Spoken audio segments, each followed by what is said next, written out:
Good morning, Unleashed LUND loyalists. Thanks for tuning in live each weekday at 8 a.m. on YouTube, Instagram, and X.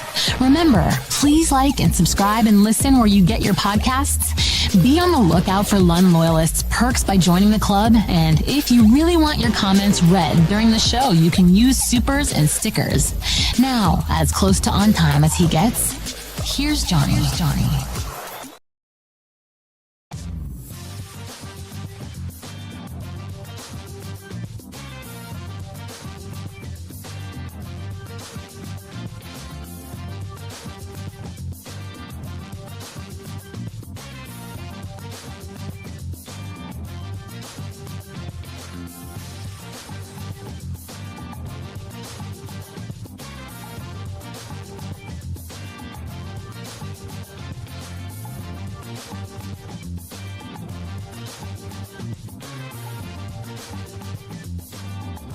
Stage here. There you go. See you, Steph. Every day I wake up and I think to myself, we have nothing. What am I going to talk about? And then I look over there and get myself out of the way here. Then I look at the chalkboard there when I'm finished with it. I'm like, my God, how are we going to get through all this stuff? We may or may not, but lots of stuff. We'll go out to the chalkboard and tell you exactly. I'll see. It does that on its own. Decides, you know what? I'm just going to go it again. It's like, no, I don't have you on loop track. I have you on fade track. So there you go. I don't know. It just decides it just wants to do its own thing.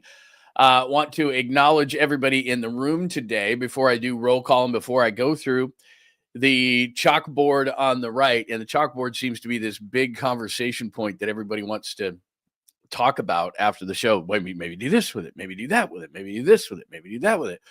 So we'll get into that conversation too, because I find it to be fun.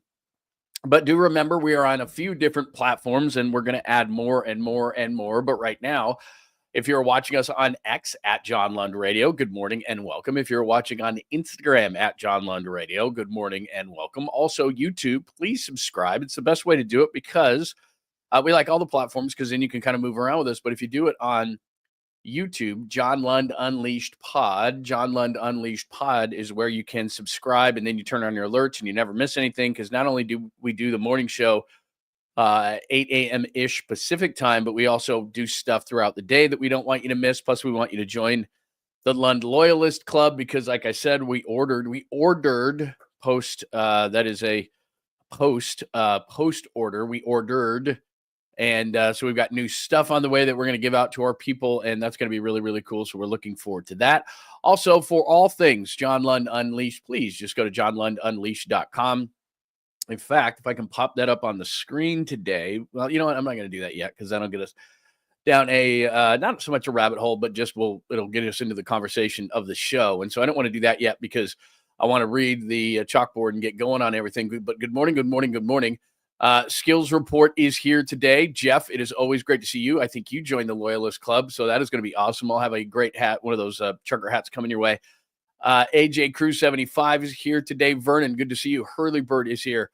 The Sports Girl for Life, it is great to see you. Gizmo, thank you so much for making the time. Awesome to see Joy here this morning on a Thursday, 5950, which is really 84. There are you. Hey, good to see you, my friend. Nathan is here today. He is part of the club. I know that. Jason is here. Kenny Smith from TNT is here. That means a lot to me. Steve is here, one of my favorite guys. Who else do we have today? Jacob is here today. If I did not get your name, it's just because I'm trying to zip through this thing fast, and I will absolutely, positively acknowledge you as we go throughout the show today because we do have a lot, but it is episode 45, as you can see on the top there. We've been going for episode 45, and that's just the live shows. We do all sorts of other stuff as well at johnlundunleashed.com and on the YouTube channel. But market equals money is what that first one says, and it was because I did that as story of the day yesterday, and I want to revisit it for you just in a second because we had a lot of good response to it. And good response does not mean that everybody agreed with me because, like we say in this show all the time, I don't want negative and nasty and all this kind of stuff. And we've done a really nice job in this community of just having a lot of fun and treating sports for what they are, even though we're passionate about it. It's not live and die kind of stuff. And people don't need to get angry and things like that. But I did get some good back and forth in that, so I'm excited about that conversation. I think it's DL, which means D line. We're going to continue to talk a little bit more as the practices are going on at the Senior Bowl, and everybody's all excited. And this guy looks good, and that guy looks good. We'll give you some of that. Warriors come back and beat Oklahoma City. We shall discuss, although a lot of people are like, oh, they're back in the top of the Western Conference. I'm just saying slow down, acknowledge, have fun, enjoy, but slow down a little bit. Latest on Jimmy Butler. I don't like some of the things coming out. We had some good conversation about it yesterday, but I would only take Jimmy Butler under certain circumstances. So we shall discuss. Bobby Marks is hopefully I'll get Bobby on at some point there on the show, but he was on my radio show tons of times, and he's predicting a boring deadline for the Warriors, which stinks. This is a couple of days old, but I wanted to address it. No doubt Iggy will discuss as well. One of the Rogers brothers is gone, and sounds to me that the Giants are like, thank you very much. We'll save $6 million and put it in our pocket. Won't spend it. Farm ranks, memory lane, New Orleans, and random, which is random is just throughout the show. So again, I'll try to keep you up to date on what's going on with the chalkboard before we get to everything and anything. The chalkboard, like I said, has kind of become a hot topic. So after the show, I just mentioned it the other day, and I think it was, let's say Thursday. So it was like either Monday or Tuesday. A friend calls me after the show and says, look, man, I'm really enjoying the show. I really like what you're doing. And I'm just anticipating a butt. You know what I mean? Like, it's fine. Everybody can have an opinion. It's not like what I do is like a doctor or a dentist or a vet or like something where it's like, I'm not going to tell my dentist, hey, that one in the back, I'm not sure you're working on, open heart surgery. Is that the one you want to mess with, doc? Like, you're not going to do that. But everybody's got their opinion on how I should do the show or different things or change this. And I've invited that. I think I've told everybody, like, hey, what you like, what you don't, let's make this thing perfect. Let's tweak it. Let's move it. Let's, if you don't like something, let's change it, et cetera, et cetera, et cetera. I say this all the time. Some people don't like the caboose pistol. I have altered it a little bit. I don't get as blue as I used to do, which is weird because I went off the radio and said, I'm not going to do as loopy things. Tongue guy was incredible. It doesn't have to be the craziest thing. I do have a story on that cheese sausage story I did the other day that kind of upset me. But anyway, I'll give you that in a little while. But my point about the chalkboard is I thought for something that was just kind of gives everybody a blueprint or a roadmap of what we're going to do every day. And if you're a regular, sometimes I follow it, sometimes I don't. ADD takes over. I go here, I go there, and then I go back to it. Then I go down and I go move back up. And so my friend just told me the other day, like, dude, that's kind of confusing. And I went, yeah, I know. That's kind of me. And he said, well, could you do something where maybe you had a highlighter or a marker or something where then you could tell us where you were? And I said, maybe. I said, I'll work on that. But I said, in the meantime, what I'll do is I'll try to do a better job in terms of telling you where we are during the show. So if that's annoying to some, I understand. But a few people have said that. So we'll try to keep you up to date on what's going on and where we are. So we're at the top. We just started things. We are 8 minutes and 46 seconds into the show, and we are just starting. So let's start here. Episode 45, we've established. Market equals dollars. Now, after the show every day, I write a piece, and let me share my screen with you. I write a piece, and it's called The Story of the Day. So I take all these different stories, all these things we talk about in a given day, and I boil it down to one that I think is kind of the most important thing or the most interesting thing or however we want to do it. And so I'm going to share my screen with you for a second here and just let's see, make sure I got the right one here because I don't want to share the wrong part of my screen with you because that might offend some people. Here we go. So I wrote this piece yesterday. It says, sorry, there are no scripts or conspiracies when it comes to who wins in the NFL. And, there's a little Aaron Rodgers there and refs with Mahomes and, of course, Taylor and Jerry Jones and Caleb Williams. And my whole point of it is, and I'm not going to go over the whole thing because I want you to just go read it. And so what I do every day is on the website, LUNDUnleashed.com, is I write the story, I put a little video with it, and then I write the story around it. But essentially what I'm saying here, and this is pretty amazing to me, that if you really wanted to fix the NFL, your top markets, so New York, the Jets and Giants. Number 2 largest market is LA, Rams and Chargers. Number 3 largest market is Chicago. Number 4 is San Francisco. Number 5 is Dallas. And as you can see there, the combined record of the top 5 markets in the NFL was 47-72, and 2 of the 7 teams made the playoffs. Now, this is the one that really gets you. Their last super season, which means the last season they won the Super Bowl, the average for the top 5 markets in which there are 7 teams The average is nearly 30 years. So the Jets haven't won it in 56. That's that number next to it.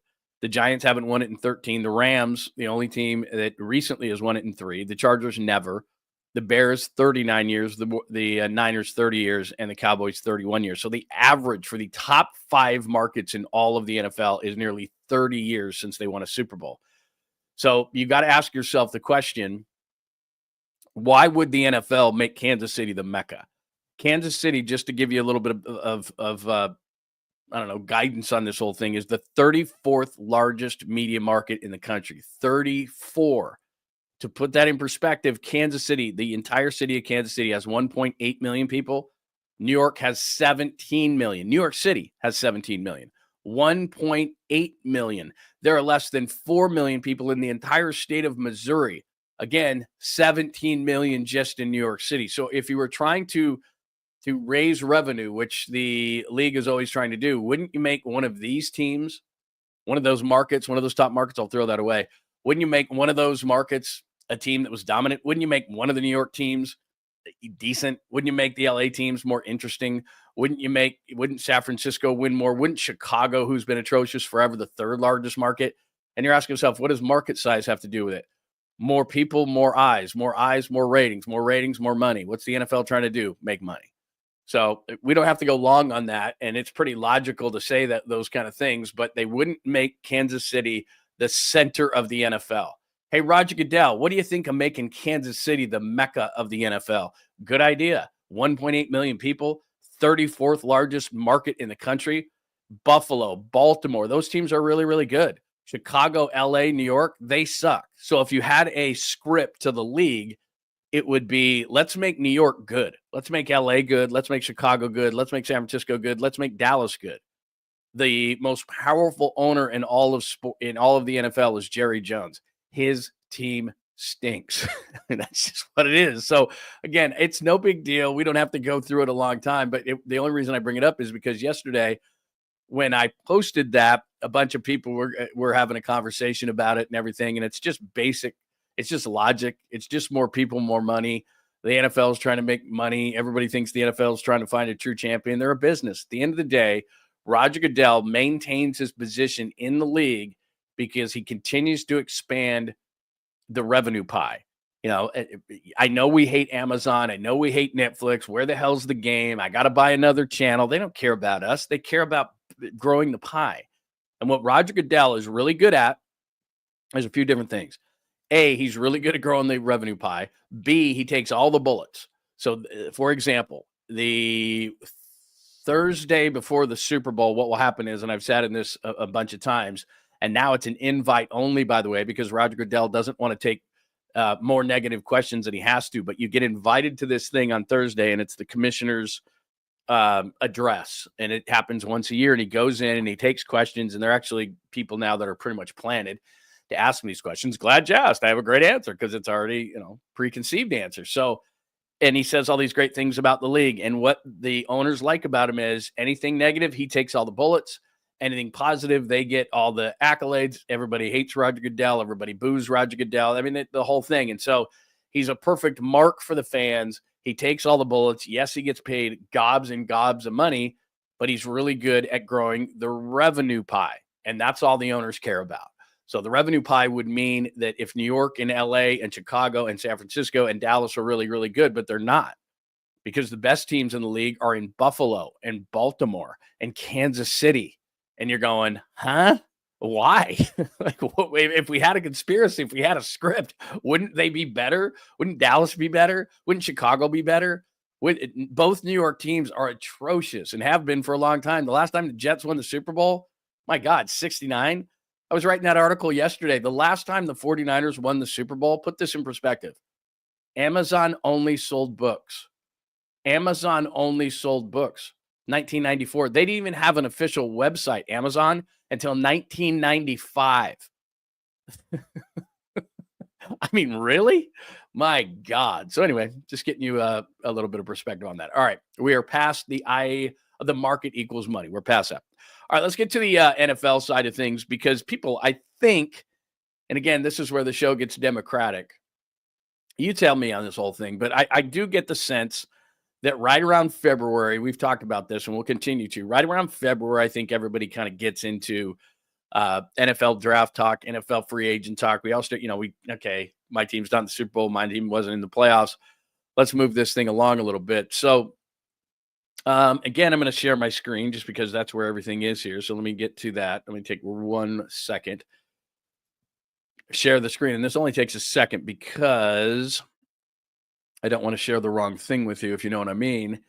So let's do, I'm going to start here with interior defensive linemen. So all the draft gurus, and it's very, very early, are pegging the 49ers at number 11 for an offensive lineman, an offensive tackle, an offensive guard. Even somebody suggested this morning, Tyler Warren, who's a really, really good tight end for Penn State. If you watch the USC Penn State game this past season, he caught like 20 passes.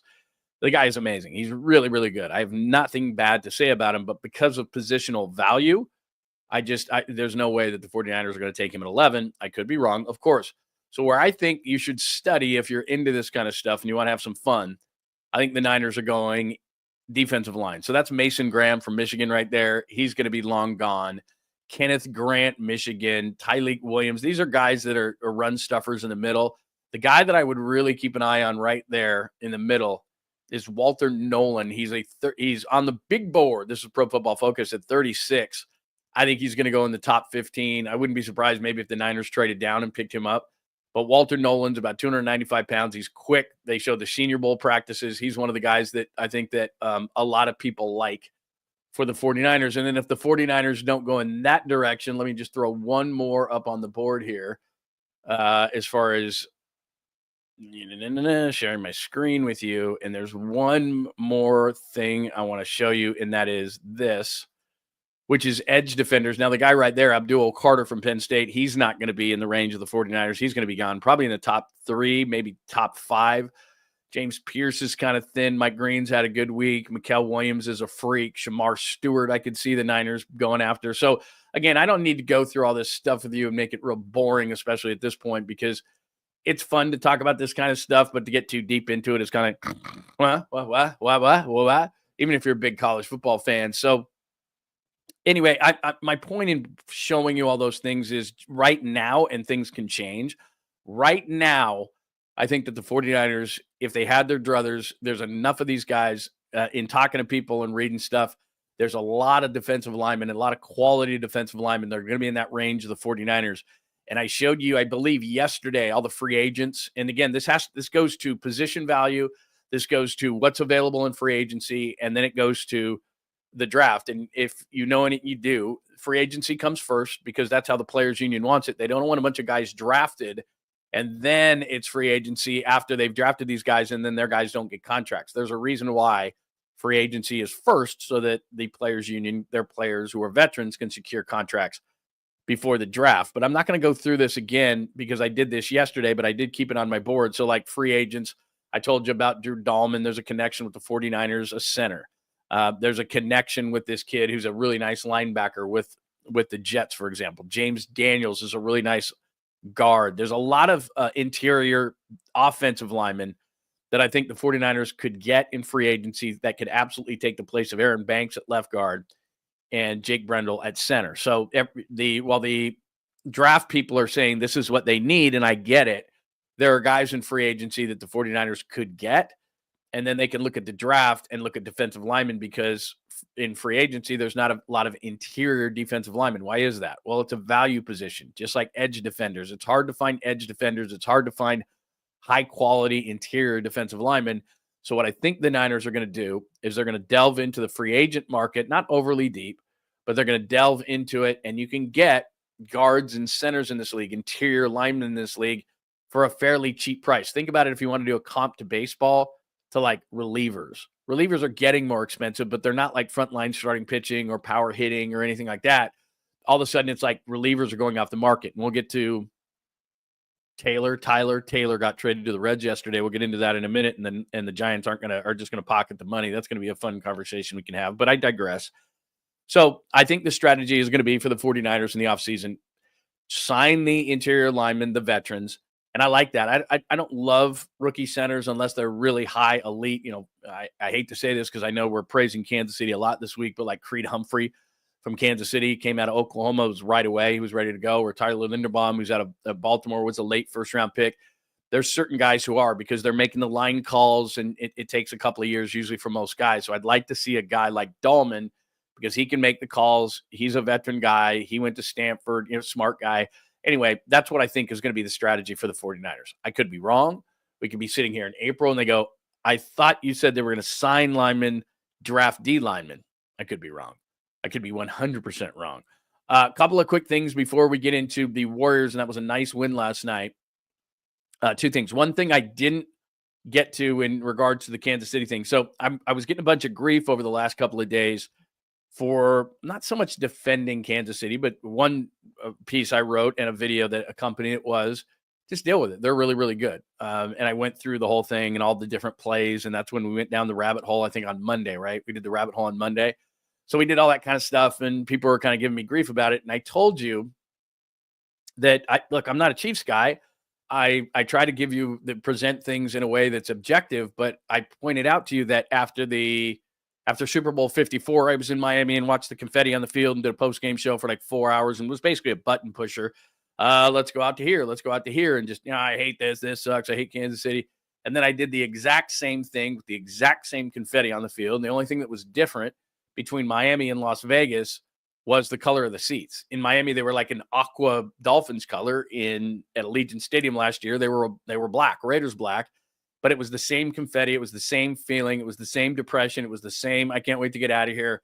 And so what I was doing this morning, and I'll have to go back, I've got a cloud account like everybody else does, and I was looking for it. I have thousands and thousands of these pictures, and I always take tons of pictures at Super Bowls and at the Radio Rows. And so I was looking for New Orleans pictures, because as you can see on the chalkboard there, it says New Orleans, because we're going to tell New Orleans stories every day. So I wanted pictures to accompany the New Orleans stories. And I couldn't find those because they're all the way back in like 2012 for the 49ers, Super Bowl 47. I'll find them because I have them, but I have thousands and thousands, and I was already late, as it were. And so I didn't go all the way back, but where I did flip through was the Miami Super Bowl. And so I just wanted to show you that I wasn't just saying it.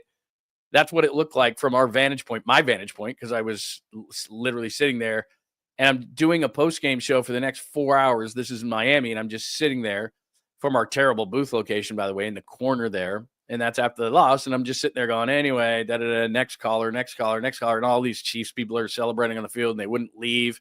And it was unbelievable. And I was there until literally all those people were gone and everyone was gone.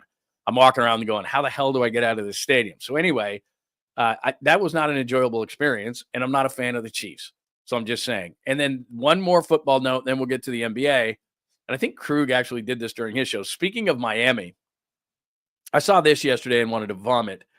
Whatever that guy's name is, Andres Borregales, met with the 49ers, blah, blah, blah. He's a senior kicker with the Hurricanes, with Miami.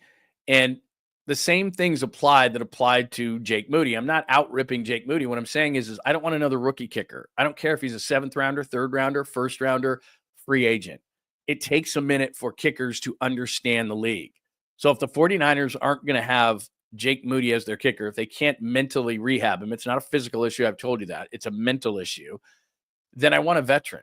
Like in training camp next year, I don't want rookie from Miami kicker and 3rd-year kicker from Miami from Michigan with a mental problem that I took in the 3rd round. I want some guy, and Robbie Gould's too old, but I want some veteran guy who's proven it, who's been around the league. I don't, if he doesn't have the range of a Jake Moody, that's fine.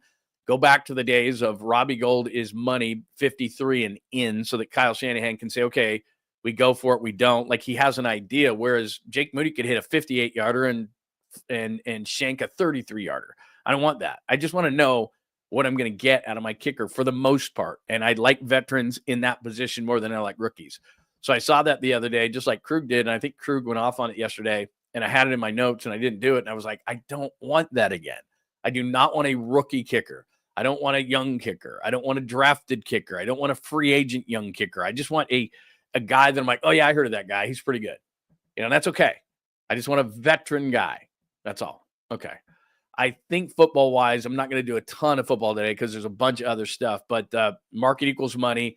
I think it's the D-line, position ranks, which I gave you a few of those. So, and then I threw in the kicker and the Kansas City thing just for a bonus. I don't think football-wise, unless you have a question or a comment. Like, there is a lot of Warriors stuff today. And as we talk about on the show, if you're new around here, we are not beholden to talk about anything. So if the 49ers have a bunch of compelling topics, it'll be kind of a 49ers-driven show. If the Warriors do, it'll be a Warriors-driven show. If the Giants do, there's kind of a mix of everything. If there's national stories, we're not just beholden to stay within these four walls. If there's more national stories that are great, we just do whatever is the most compelling stories of the day. And there just happens to be a lot of Warriors stuff in that. So let me just before I finish up a conversation on the NFL, on the Chiefs, on confetti, on the Niners, on kickers, on drafts, let me just make sure that everybody's okay. Hi, Enrique. Good to see you. I just don't want a young kicker anymore. It just takes time. I've talked to both Joe Nedney and Robbie Gold and guys like that, and it just takes a minute. And I don't want to go through those things. Like if you're Tennessee and you stink and you have the first pick in the draft, fine, you can go through those lumps. If you're if you're one of the New York teams, as I said, if you're one of the whatever, I want a veteran kicker. I want a veteran kicker. And he may not have Jake Moody 58-yard range, but if he has 55 range, but he's more consistent, then I'm okay with that. That's all. That's all I'm saying. This is a great question. Hi, Jazz fan. Do you have George on an expense account in NOLA, a per diem? I do. In fact, I had a long conversation with him, and there's a lot of other things we were talking about, but that was one of the things. You know what's amazing is that he's not really a big spender. And he's the opposite of me. Like if I have $50, it's burning a deep hole in my pocket. It's on fire in my pocket. And especially when I was that age is what I'm talking about. And it was like, I got to get rid of this money, man. It's burning. And so it was gone. And then it was like, oh man, he's pretty good about it. Actually, he's pretty good about it. Cause I send him money on the regular. And then I'm like, hey, you need some money? And he's like, nah, I'm pretty good. You know, he's good at that. And I've told you this story before. So when I think a lot of kids, this is not a unique story to me. I don't think it is, but I'll tell it anyway, which is, my parents would send me, I don't remember back in the day what it was. It wasn't a whole lot of money. And I'll age myself if I give an actual number, but let's just say for the sake of conversation, it was not that this would go nowadays, but let's say it was $100 a week, right? They send you $100. Well, what I would do is I would take out of that $100, I'd probably take 80 of it. And it was earmarked for beer, booze, whatever parties. And then you'd have $20, which is not much. And so like I told you yesterday, we'd have those Tony's pizzas that back in the day were like $1. So you'd buy a ton of those at a warehouse store, whether it was Costco or whatever, Sam's Club, whatever it was, is we would just stack up those things in the freezer. We'd have probably milk, some water, not eggs. I was going to say eggs. No, not eggs. A big thing of like cheap ham or something like that. They come in the bulk things and some bread. We definitely have peanut butter and jelly in there. And then it was just a bunch of beer. But how we would eat on the weekends, because I got my money from my parents on Monday. So the way that we would eat on the weekends is we'd go to Costco and we would just walk around to all of the sample places on a Saturday morning, because we knew we had to have some food that day because we were going to go drinking that night. So you got to have a base. And so we'd walk around and we would just over and over and over go to those people with the samples, such to the point where they would just be like, okay, that's enough. The lady with the big hairnet on would just be like, that's enough. Like, no, you've had enough. That's it. And then, and back in the day, and they don't do this anymore because hygienically it's disgusting, is they would have bins. They'd have the giant bins, right? And they'd have that big sign that said, please don't stick your hands in the bin. Thank you very much, for obvious reasons. And we didn't look at that. And we'd stick our hand in the bins, and, what was filling is like almonds or something like that, or some kind of trail mix. And so I wouldn't stick my hands in and just eat it straight out of there like a dog. I would actually try to put it into a bag. Sometimes I think I would use a scoop. I apologize now that I'm kind of an adult now. That's pretty disgusting. So I would put that, we would put that in a bag, in a clear bag, like trail mix and almonds and cashews and all that kind of stuff. Then we would walk around while we were getting the samples, and we would eat the nuts and the trail mix and everything else. That was pretty filling. So, I mean, you were in a pretty good space after that. Maybe you get a water or something like that, and then you're pretty good. And you don't really need to eat the rest of the day. So a couple of days a week we'd do that. The other days we would buy the cheapest possible food. Like I said, like cardboard pizzas, peanut butter and jelly, bread, big things of ham, those kind of things, big boxes of cereal. You go to Costco and get big boxes of cereal, stuff like that. And that's basically what we do, because most of the money was spent on on booze. My son's not like that. He actually, like him and his buddies, if you go to his house that he shares with 6 other guys, they have like 5 blenders on the counter and all these gigantic things of protein powder. That's what they do. And it's not like he's a meathead or anything like that. It's just they just that's how they fill up, which is pretty brilliant. It's like a $40 big thing of protein powder, like vanilla protein powder. And they'll throw some water in there, some ice, maybe some frozen big bags of frozen fruit or something like that, and they'll blend these suckers up, and that gives you a pretty good base, and it's actually fairly healthy. It's just fruit, water, ice, and a bunch of protein powder. It's probably a better way to do it. So that's what they do, and I'm like, yeah, that's pretty good evolution there. But they do. Each one of them has like a blender. There's like 5 blenders on their counter and a bunch of protein powder, and then the whole rest of the house has like beer cans all over it. So that part hasn't changed. Just the part that they're being a little bit better than we were growing up. All right. I don't know why we got on that tangent. Oh, I think it was because you asked me about whether he was on some sort of a pitch count as far as New Orleans is concerned, a money count. That's right. All right. Let's get to last night's win. Let me pop this up for you. The Warriors get a nice win last night. But rather than the regular praise that we always give a certain number 30, and he absolutely deserves it. So Steph Curry last night scores 21. Shai Gilgeous-Alexander was ridiculous. He had 31 of his 52 in the first half. So they kind of slowed him down in the second half. But if you look to the top there, Shai Gilgeous-Alexander, 16 of 29, 2 of 6, 18 of 21 from the free throw line. He is the latest to get the wrath of everybody. He gets all these calls, but he draws the calls. So I don't really have a problem with it. So he scores 52. Jalen Williams scores 26. And they get up to this great start. It was 34-20 Thunder at the end of the first quarter, and you're thinking, well, they're getting blown out tonight. And then the Warriors slowly but surely come back. And the guy that I want to praise right now, and it's going to lead us into a Jimmy Butler conversation. We had one yesterday, but in reading today what people are talking about Jimmy Butler, I'm like, whoa. That's not what we talked about on the show yesterday. So we'll get to that in a minute. But Andrew Wiggins, in 38 minutes, goes 10 of 17, 5 of 8, 27 points. Now, not a lot of other stuff, 4 boards, 2 assists, whatever. But whatever it is, and it's probably his father, Mitchell Wiggins, who passed away. And Andrew Wiggins had a few years there where he was in and out, and he had personal issues. You can tell it was bothering him. You see the interviews now, and I watched the game on ESPN for obvious reasons last night with Dave Pasch and Bob Myers, which was an enjoyable watch and an enjoyable listen. And they talked to Andrew Wiggins afterwards, and you can just see that it's lifted. Whatever it is, and maybe it was just as simple as his father, and I've been through it, and you probably have too, in terms of people close to you passing away. It sucks. You can't get away from it. It always consumes your mind. You can get distracted from it, whatever the case may be, but it's just always hanging over your head. And then after a certain amount of time, I was actually having this conversation with a friend of mine the other day who's lost both of his parents now, and said, you never get over it. You just get used to it. And I think that what's happening with Andrew Wiggins is he's finally past that period where his father was gravely ill. He finally passes away, and now he's getting to the point of acceptance. And now it's going over in a positive way to his professional life, because Andrew Wiggins is having a great year. 27 points last night. He was the best player on the floor for the Warriors. Nice job also by Kevon Looney in 25 minutes. He scores 18, but it's not his 18. It's his defense and all the different things he did. So best team in the Western Conference at 37-9 in Oklahoma City. They get off to a 14-point lead in the first quarter, and you're thinking, what else is on? Is there something else on that I could watch? Because they're clearly getting blown out tonight. So give the Warriors a ton of credit. But I want to put the spotlight on Andrew Wiggins, because Wiggins is having a really nice season. And it never has really been about talent for Andrew Wiggins. We go to the mental side, the physical side. He's physically gifted. People call him Maple Jordan. Let's slow down on that kind of thing. Canadian Michael Jordan. He's not Maple Jordan, but he can absolutely be a solid player when things are right for him. So let's move that to then the Jimmy Butler conversation, because if you wanted to get Jimmy Butler in a trade, and I didn't advocate that yesterday, we'll get to it in a second.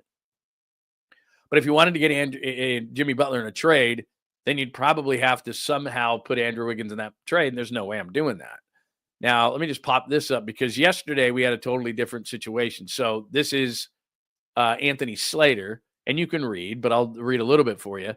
Devolved to a degree. We talked about this yesterday. Perceived price tag continues to tumble. Warriors middling season has up their desperation level for some sort of a shakeup all the way to controlling owner Jade Lakeup. That's not news. We know that.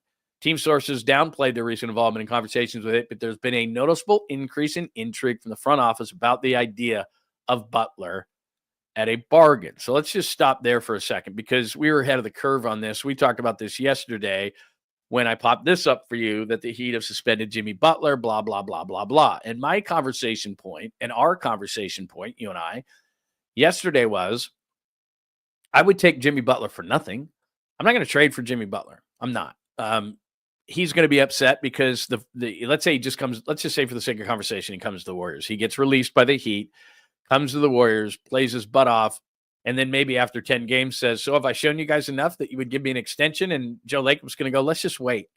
Is Jimmy Butler then going to turn around and be an ass and do all the type of things he's done in Miami? After all, there is no state income tax in Florida, so he's going to be getting a 13.3% decrease in pay. Is that going to make him happy when he wants to get an extension? All these different things. He was in South Beach. He was comfortable. He probably has a nice condo on the water. Now he's going to get thrown in here. He's probably going to have to stay not in a bad place, but just, a smaller apartment, something until the end of the year, whatever. You get displaced. You have to, none of that stuff's fun, regardless if you're making millions of dollars or not. So I don't know that he's necessarily going to be as happy, and who knows if the Warriors are going to be winning, and is he going to be a pain? So my whole point yesterday in regards to Jimmy Butler was, if I can get him for free, because of the way that he's acting, and clearly he just wants out of Miami because he wants an extension somewhere, and he's hoping to fool a team at the age of 35, that he's a good boy, and he's going to be nice, and he's going to play nice, and they're going to win, and all these kind of things. I'm not trading anything for Jimmy Butler, because Jimmy Butler makes like $50 million. So even if you say, okay, the price has decreased, as what Slater said right there. Let me just pop that up one more time.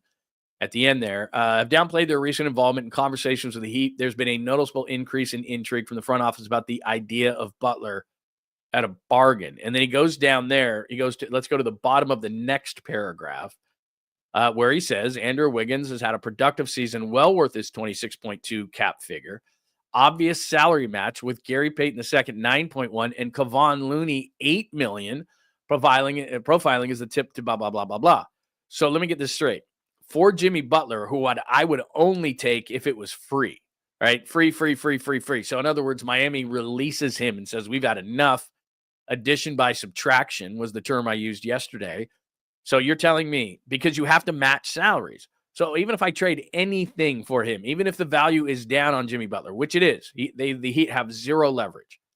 So I got to trade Wiggins, who's better and younger, at $26 million. I got to trade GP2, who I don't love GP2. It's nothing personal, but he gives you energy. I don't know that he's worth $9.1 million, but GP2 is a nice piece. Kevon Looney just scored 18 last night, and no matter what his numbers are, whatever Looney's numbers are, let me throw that off the screen because, of course, you want to see my beautiful face. No matter what Looney's numbers are, because he's a great steadying force off the court, because against certain teams in the playoffs, you may not see Looney for, not that they're going to go this far, but for a couple series, and all of a sudden you need Looney in a certain series, right? Or a certain game during the season. And so he is valuable in that way. Now, would I move Looney if I could get something of significance? Sure, I could. Sure, I would. But I only want Jimmy Butler if it's free Jimmy Butler. So Miami just says, I've had it, man. It's too much.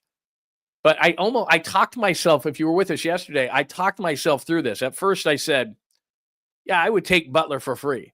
And then I started to think more about it, and I went, why would Pat Riley release Jimmy Butler? Why would he? And I mentioned Al Davis. Al Davis was vindictive. He's not releasing Marcus Allen. Marcus Allen's going to rot on the bench. He doesn't care. He doesn't care if it causes a rift in the locker room. He doesn't care if it's bad for chemistry of the team. He does not care. It's Al Davis v. Marcus Allen, and Al Davis is going to win. And it's the same situation here. It's Pat Riley, giant ego, I'll show you guy, versus Jimmy Butler, giant ego, I'll show you guy. And the guy with the most power in that situation is Pat Riley. So let's just go through it. Pat Riley decides, let's go through the illogical one first. Pat Riley decides, you know what? He's bad for this team. I don't like to use cancer for obvious reasons. My father passed away of cancer. You have probably dealt with cancer in your life. Saying that someone's a cancer, I don't love the term. I'm not going to get mad at you if you use it at all. I understand why people do, but I just don't. So but you know what I'm saying. But it's okay. So he's become such a problem that we're just going to let Jimmy Butler go. We just can't deal with it. He's negative. He's this. He's that. We're going to let him go.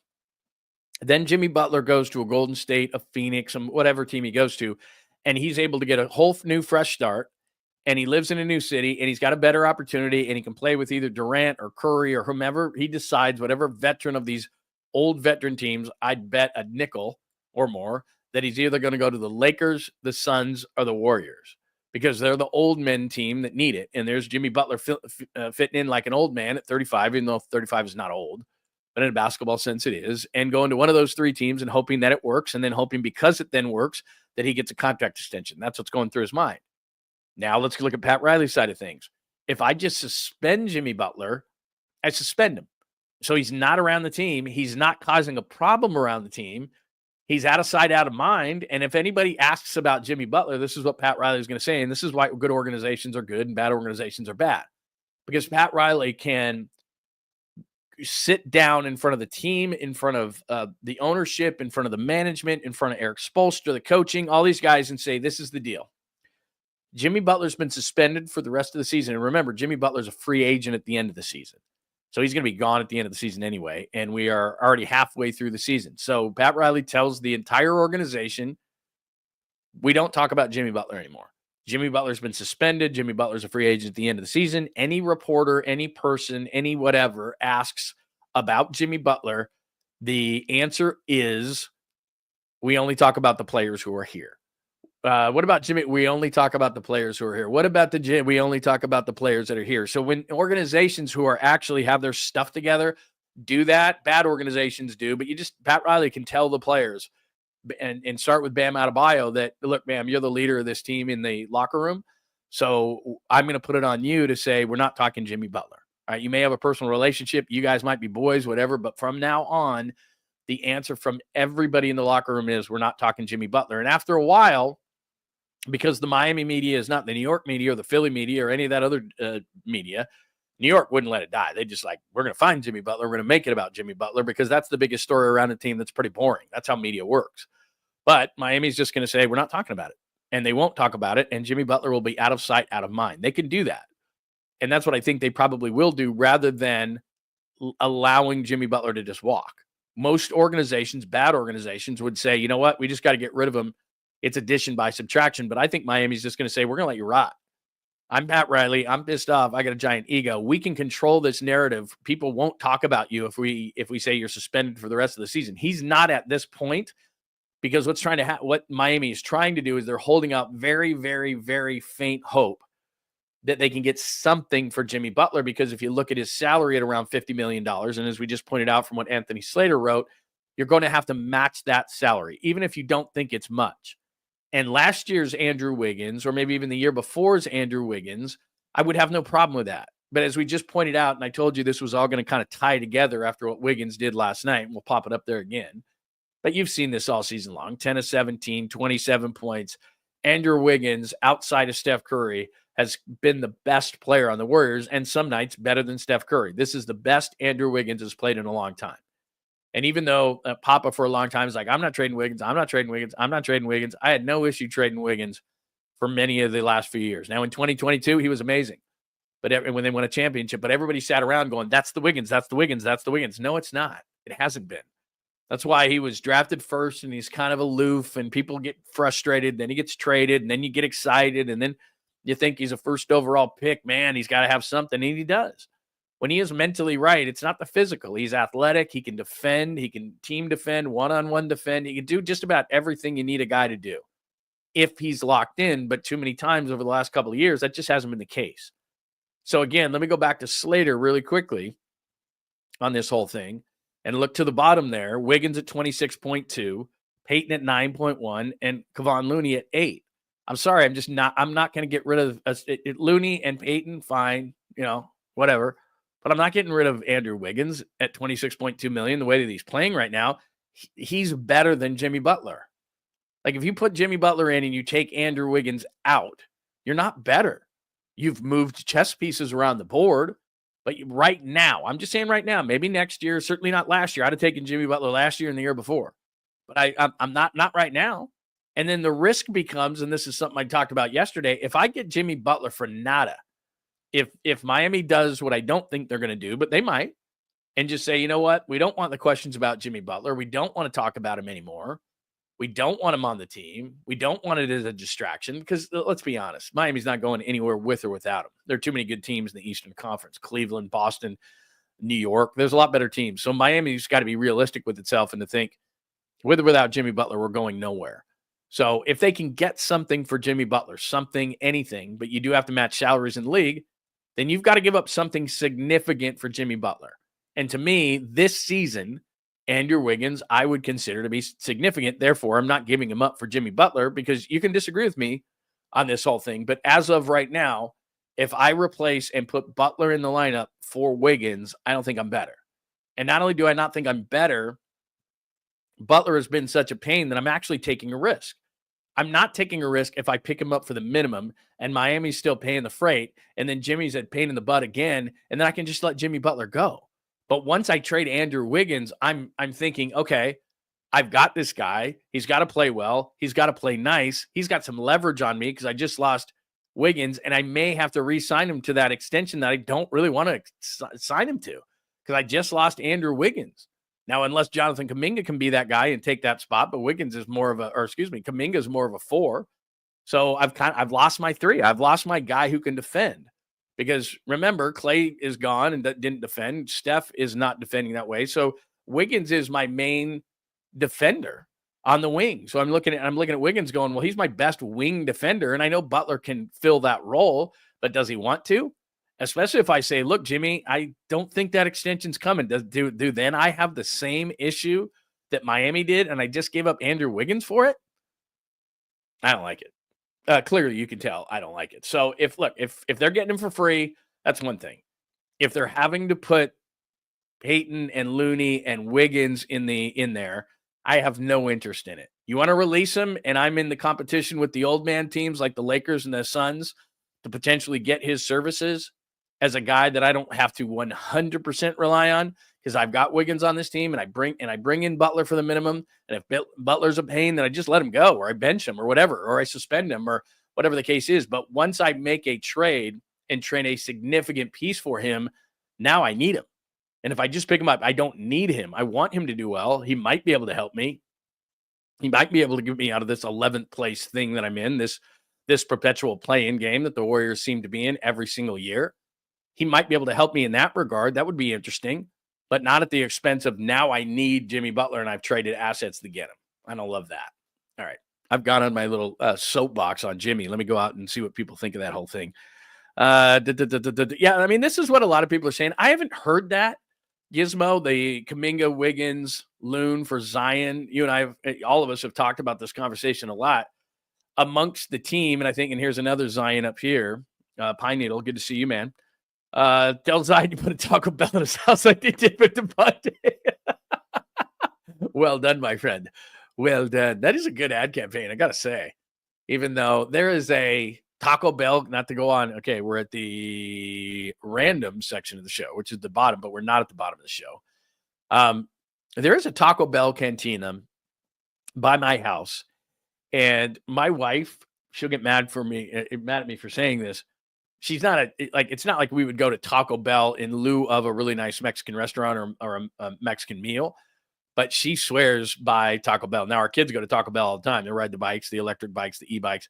By the way, what do you think of e-bikes? Not to go on a tangent. I will get back to because we're at Butler Latest right now on the screen. Butler Latest is where we are on the chalkboard. But, when I was growing up, I'm going to combo this discussion about Taco Bell and electric bikes. So we have 3 electric bikes in our garage. And I told you the other day when all the moms were pulling up to pick up their teenagers from my house, and I was the only one home, and we don't need to go back down that road. And they came barreling into our cul-de-sac as the moms were sitting there waiting for their lovely snowflakes. And they were doubling up on all these bikes. And then I went back inside because you're not supposed to double up on the bikes. And they were barreling at probably 40 miles an hour in there. And I just didn't want to see their faces like I was irresponsible, which I am. But my whole point is that need to be traded to team. He's not top double. Yeah, I agree with that. In fact, I have a great story, Jacob, on that. If you remind me of it, I have a great comp on that. But electric bikes, doesn't that defeat the whole purpose? Like my parents would tell me, like, go outside and do something, get some exercise. So you'd ride your bike around, right? My parents bought me lots of bikes. I had like a cool, a motocross bike and 10 speed and 12 speed and mountain bike. And I had all these different bikes. I was a big mountain biker growing up. And, but part of it was you're getting some exercise. And now you just hit the electric bike and you're barreling down the road at 30, 40 miles an hour and you're getting zero exercise. And they have pedals on them just in case. I've never seen any of our kids use the pedals on it. Anyway, that was all because of a Taco Bell rant, because they go to Taco Bell constantly and there's a cantina there. And I probably haven't had Taco Bell in 5 or more years. And if I did have it, it was probably on a road trip. You're driving down the road and you're going to wherever you're going. And it's like, okay, what am I going to do? There's a McDonald's, there's a Wendy's, there's a Taco Bell. Taco Bell's probably not a good thing to do on the road, because I do not know what their ground beef was made of. But I do know that while Taco Bell doesn't taste terrible, about an hour to an hour and a half later, you're like, you're not feeling so hot. And probably if you're on the road, that's not great, because then that forces you for another stop. And I hate stopping on road trips. Hate. I'm not at the point, and I don't like to use the word hate, you know that. But not to the point where I would make kids start urinating in bottles kind of a thing. But I am certainly one of those people that drives down and just goes, unless it is an absolute emergency, we are not stopping. Like, I like barreling through. I like going. Like, once we go, we go. My son is a great travel partner in that way. We've done all sorts of road trips all over the place. We've done that. I've told you this before. We've done the summertime baseball, different baseball park series all over the place. And we just get in a car. I set up a bed for him in the back. I put the seats down in an SUV, put the seats down, give him like everything he possibly needs. And then I drink energy drink after energy drink, and I can bomb for 12, 14 hours at a time right through the middle of the night, like right through Nevada where there's nobody and you just pass that prison and hope you don't crash or at that point break down. I just go. Like, I'm one of those people. Can we stop, Daddy? Hell no. Here's a bottle. No, I don't do that. That's not cool. All right. Jacob asked me something about Zion. Yeah, if Zion, you mentioned Zion as kind of a second or a third guy. If Zion's a second or a third guy, he's great. I've told this story before. I was with Rasheed Wallace in Portland. We weren't friends, but I was there, and the Blazers wanted to make Rasheed Wallace a number one guy, and that just wasn't Rasheed. He was super talented, but he just didn't want that responsibility of being that number one guy, and they kept trying, didn't work. And then, as it would be, I went from Portland, Oregon to Detroit. I got a new gig in Detroit, started doing mornings in Detroit, and about, a few weeks later, lo and behold, Rasheed Wallace gets traded to Detroit. And I'm like, damn, this guy's following me. But what happened is that Rasheed Wallace went from Portland trying to fit a square peg in a round hole and saying, you're going to be our number one guy, our scorer, we're going to rely on you every night. That wasn't his personality. To then Chauncey Billups was there, and Rip Hamilton was there, and Ben Wallace was there, and he was like the fourth guy. And then he'd score like 18 and grab 7, and it was like that worked for him, and he didn't have to talk to the media, and he wasn't the center of attention, and he was really great in that role and was a really good defender, was long at about 6'11", if you remember him, could hit inside, outside. I mean, talk about a stretch 5. He wasn't physical enough to be a 5, but I mean, you had to deal with him, and he was really, really good, and that was a perfect role for him. So I think Zion's probably the same way in terms of, if Steph took pressure off him, if Draymond took pressure off him, and I don't mean Draymond's going to be better than him, and ultimately Steph's not going to be better than him, but he just can kind of hide in the background and do what he wants to do. Whereas you look at him now in New Orleans, and I'm sure they run to him first and just say, well, you've got to be the star of the show. And I don't know that he's comfortable with that. Does that make any sense? I hope so. So anyway, all right, man, we did a lot of hoop there. Boring deadline, what boring deadline means, and this was depressing to me today. So we went through the Butler stuff. Where we are is we went Golden State, Oklahoma City, nice win last night. Slow down. Everyone was freaking out last night. Maybe they could be at the top of the West. It's like, that was one game, but let's see what they can do from here. Consistency would be nice. We did a lot on Jimmy Butler. Let's go to, let me see if I can find this. Warriors deadline. So this is Bobby Marks, big fan. He's been on the show a lot, and we're trying to get him on this show. And what he says here is, so he did this whole long thing about each team. Who were the power brokers? Who was this? Who was that? And so I'm flipping down. I'm like, yeah. Let's get to the Warriors. What are you going to say here? Something exciting for me that I can use on the show? Oh boy, can't wait. And so I get down to the Warriors, and he writes, this is the money line right here. One trade that works. And so I'm excited. What's he going to say? What's he going to say? Detroit receives Kevon Looney.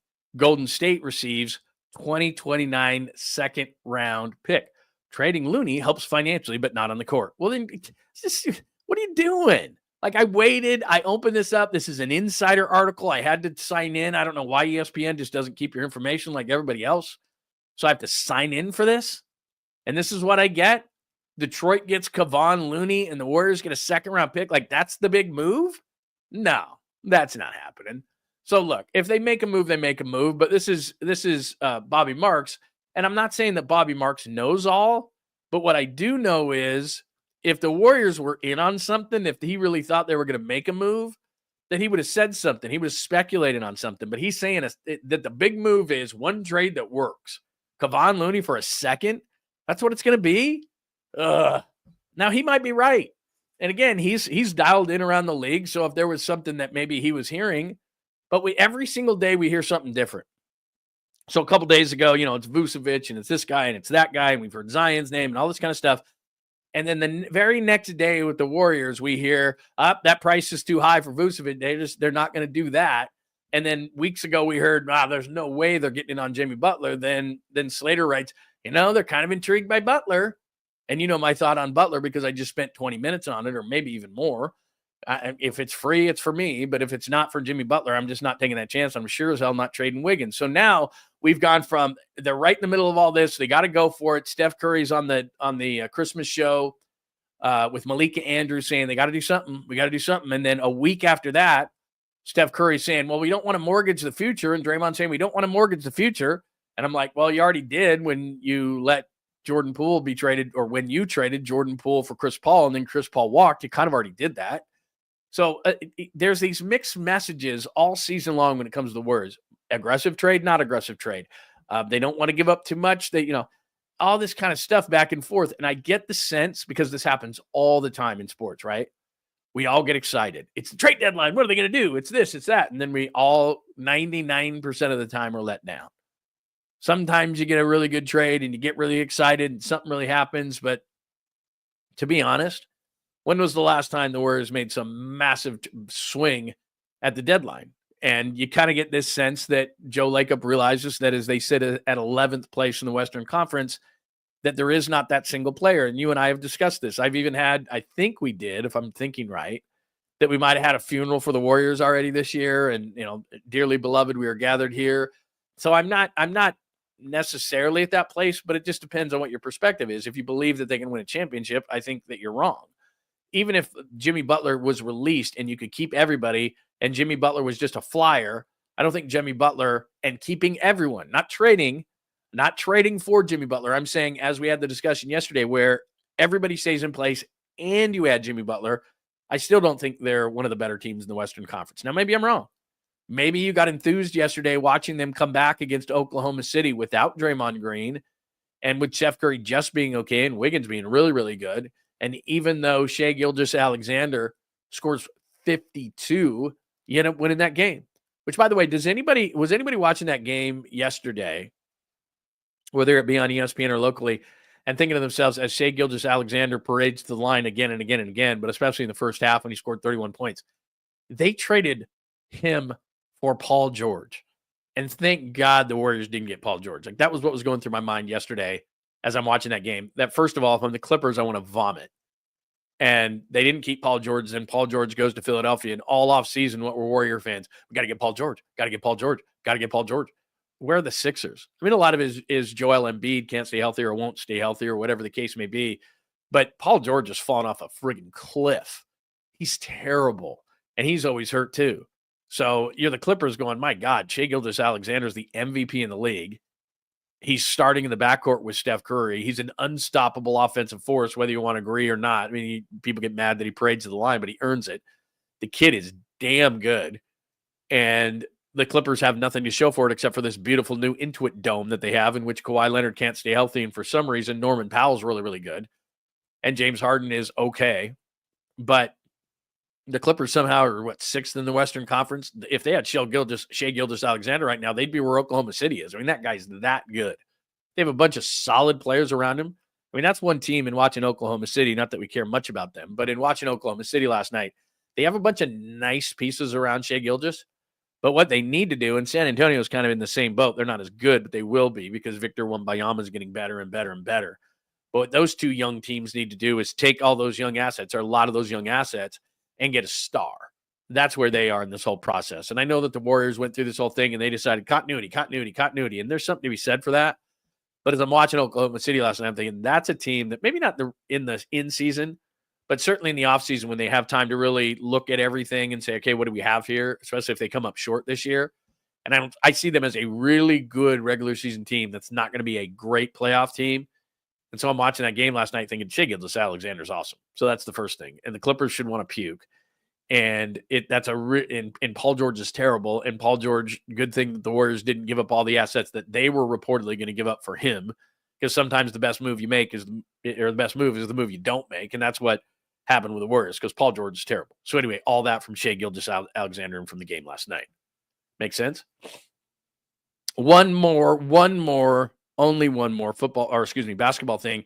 And the only reason I bring this up, as we're an hour into the show, this is a couple of days old, but we've had so much football stuff and, Chiefs and NFL playoffs and Super Bowl-ish and all these kind of things and different things we talked about, tongue guy, food, sausage and cheese, all this kind of stuff. All these things that we've discussed over the last number of days have overshadowed this. I should have gotten to it sooner, so I apologize for that. But I don't know if people just don't understand basketball or what, but this is a couple of days ago. Was this Tuesday? Today's Thursday. Andre Iguodala will get first jersey retirement from Warriors Dynasty. Quote, "I'm just the oldest." And there were some people questioning whether Andre Iguodala should have his jersey retired or put into the rafters at Chase Center for the things that he's done. And some people have even questioned whether he is a basketball Hall of Famer. Now, remember, it's not the NBA Hall of Fame. It's everything. So internationally, Andre Iguodala, at Arizona, Andre Iguodala, the things Iguodala did before he was a Warrior, like Philadelphia, he was a 9th overall pick. The guy, all-around player. He was never like the greatest shooter or anything, but just an amazing athlete, really good defender, all these different things that Iguodala brought. You can't put a tangible on what Iguodala brought off the court for the Warriors for that young team, because remember, this was young Steph and young Dre and a lot of young guys going through this thing, and he walked in and said, I got this.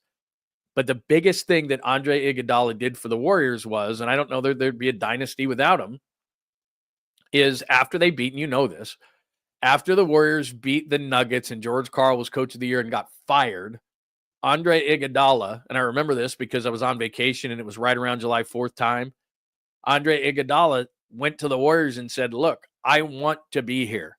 No one did that at that time. No one said that. No one said I wanted to be a Warrior. Nobody. So the Kings had a bigger deal on the table for him, but he didn't want to go there. Denver was trying to keep him. All these kind of things were going on. And Andre Iguodala was steadfast that he had seen from the other bench in that playoff series that he saw that there was potential with Steph Curry and Draymond Green and this group. And he wanted to be a part of it. And he was the first one to say, I'm in. Besides the guys that were obviously drafted and already here. But he was the first guy of that group to say, you know what? And it's easy now, or was easy not now because they're kind of going down the hill. But when they were at their pinnacle, it would be really easy to say, well, this team's winning championships, like Kevin Durant. This team just won 73 games. I think I'll join those guys. They're good. That's not what Andre Iguodala did.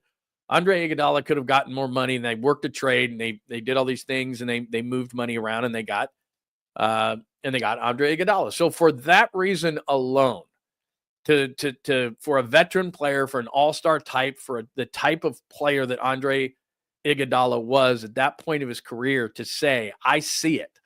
I see the future for this team. And maybe he didn't see what they ultimately became, which was a dynasty, but he was one of the first. He was the first to say, I want to be part of this team. And so when I heard people say, well, gosh, does he deserve to be in the rafters? What are you, insane? And then the first championship, obviously he's the MVP, plays great in the finals, but it's what he did on the court. It's what he said in coming to this team. It's how he helped Steph Curry. It's how he helped Draymond Green. It's the leadership he provided. It was all those different things. He decided, I'm cool coming off the bench, and then he would sit and he would watch and he would say, okay, what can I provide? Because he could provide just about anything. Now, not great shooting, but he hit his share of key shots, especially when he was the MVP of that first finals. But he would sit there and come off the bench and say, and be selfless in that way and say, what do they need? Do they need playmaking? Because I can provide that. Do they need a wing defender? Or he could defend, point guard, off guard, small forward, power forward. He could defend 4 of the 5 positions on the floor. Do they need somebody to do that? Do they need some maturity? Do they need to be settled down? Do they need what exactly does this team need at this particular point? And he provided it.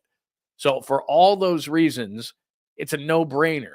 And so when it's not in that piece that I popped up there, but I heard people say that, and people would hit me with it. Do you think that Andre Iguodala? And I'm like, games go beyond numbers a lot of times. We are so analytically driven in sports right now. Let's go to the numbers. Beep, boop, beep, boop, beep, boop, beep, boop. Nope, does not compute. Well, there's other things beyond that. And sometimes I think what you have to do, or a lot of times, is to look at how things fit.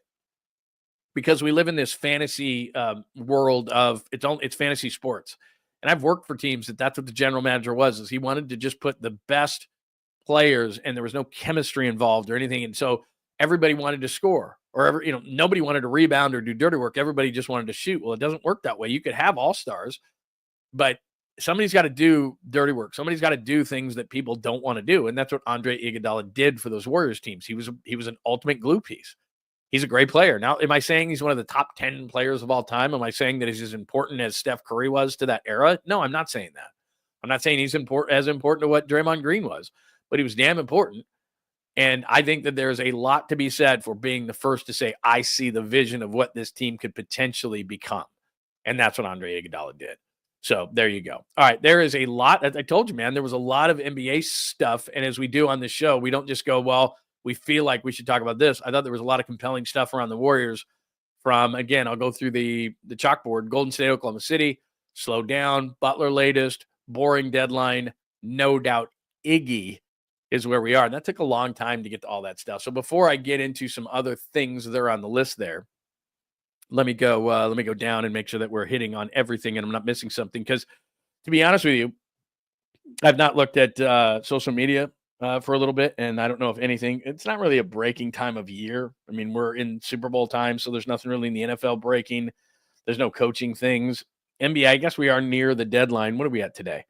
30th. So what are we, a week away or something? 7-8 days away from the deadline. So there's that. Let's see what else.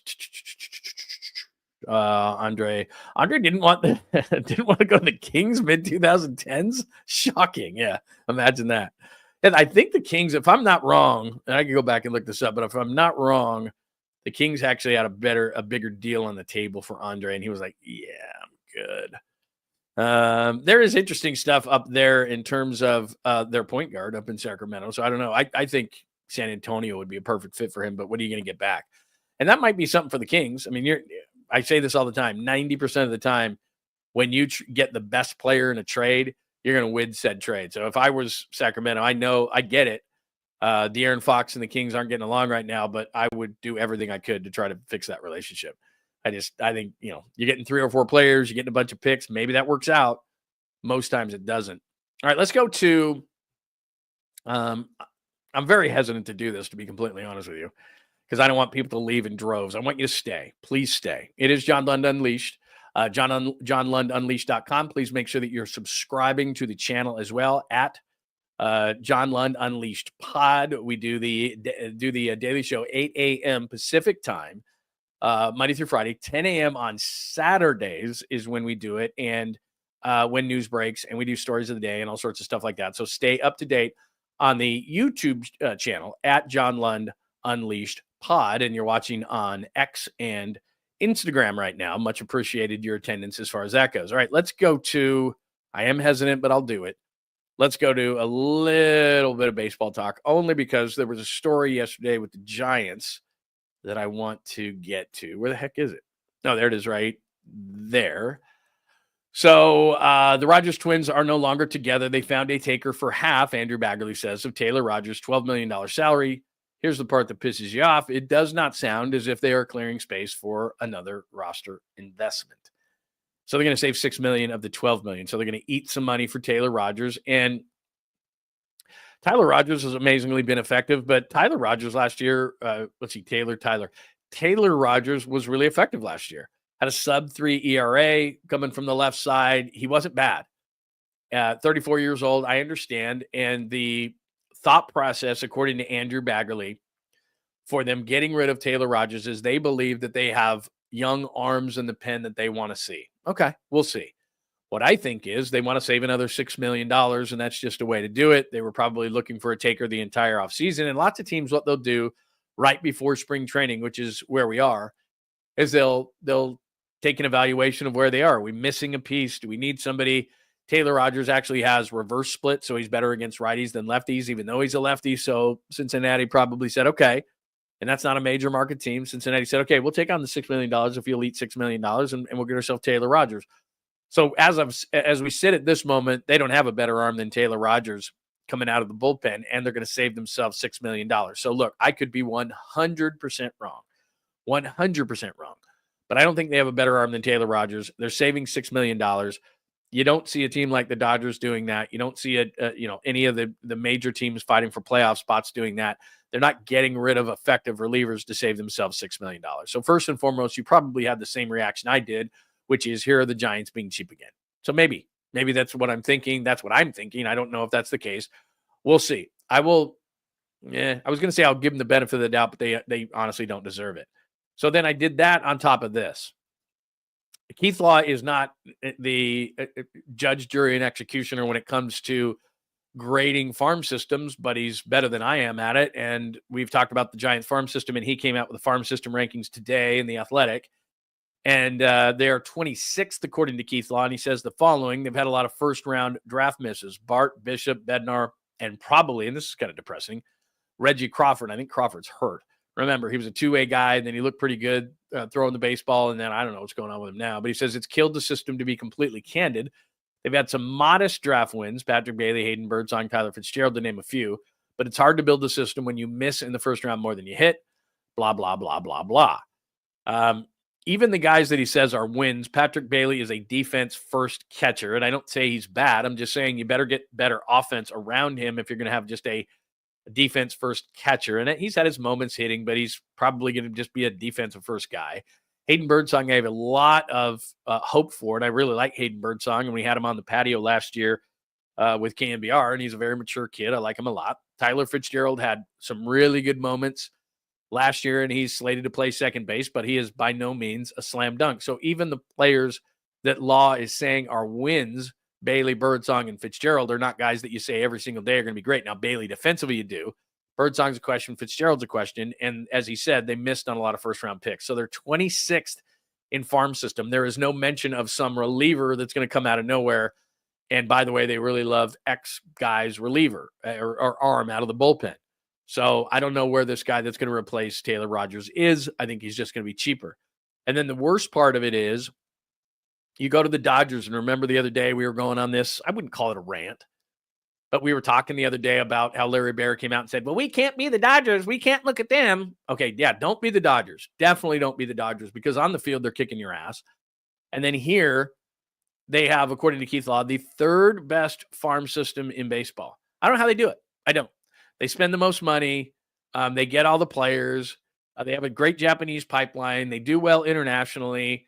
They have drafted and developed a lot of players. They make a ton of trades in which you would think that they would deplete their farm system because they're constantly swinging for the fences on players and trades and at the deadline and all these kind of things. And yet here they are, third best in baseball. And I know this is depressing, but what they do as well or better than anybody else is not only draft, but then when they do make said trades for players at the deadline, which they always do, they don't trade the wrong players. They don't trade the players that come back and smack them. They don't. When they made that trade a few years ago for Trey Turner and Max Scherzer, and they gave up away a bunch, they had that catcher, right? And he's okay. But outside of that, you've never even really, Josiah Gray was in that trade, the pitcher. He's okay. They don't really give up anything in these deals. So they're not only the best team in baseball, they're not only lapping you and laughing at you, but then you have the 26th best farm system, and you don't trade anybody because you think everybody in your farm system is great, and they trade a bunch of people and go for it and trade at the deadline and do all these things, and yet they're still third. But Larry Baird, don't be about them. Don't emulate them. Don't think about them. Don't study them. Don't be like them at all. Don't do that. Yeah, you don't want to do that. So it's depressing when you see these things happen, and it shouldn't be a big deal that they traded Taylor Rogers, to be honest. But they don't get the benefit of the doubt because I think to myself, All they're doing is saving $6 million. I don't think they're trying to make themselves better. I think they're saying, man, we gave Willie Adamas a lot of money. How can we save $6 million of it? Oh, let's do this because we think we have good guys in the pen. Well, who are those guys? Because I didn't see him pitch last year. Now, maybe I'm wrong because year to year, bullpens go. We saw this from the 2021 year. This team is awesome. They win 107 games. The next year, some of those guys that were in the pen couldn't do anything. So year to year, pens can fluctuate probably more than anything else. Generally, if you got guys, you know what they're doing in your lineup. Generally, your starting pitchers, unless they get hurt, you know what they're going to do. Relievers can fluctuate from year to year greatly. One can be a hammer one year and terrible the next. Now, I'm not talking about the elite ones that every single year are just like boom, boom, boom, boom, boom. But that guy that came from nowhere and all of a sudden is awesome, you're like, I'm a little bit nervous about that guy. And there are a few of those guys in the Giants bullpen. So I don't love the move for Taylor Rogers because they saved money. And if they were a organization that was better over the last few years, I'd say, well, you know what? They're letting a guy, like if the Dodgers had done this, if the Yankees had done this, you know, if Milwaukee had done this, who wins a lot, just if Houston had done this, if these teams that are perpetually winning at the last minute dumped $6 million off their roster and said, we got some young arms coming up, you'd go, you know what? I bet they do. They probably do have some young arms coming up. And to get rid of $6 million so that later they can invest it back in the team at the trade deadline or whenever they see fit, you know what? They get the benefit of the doubt. The Giants don't.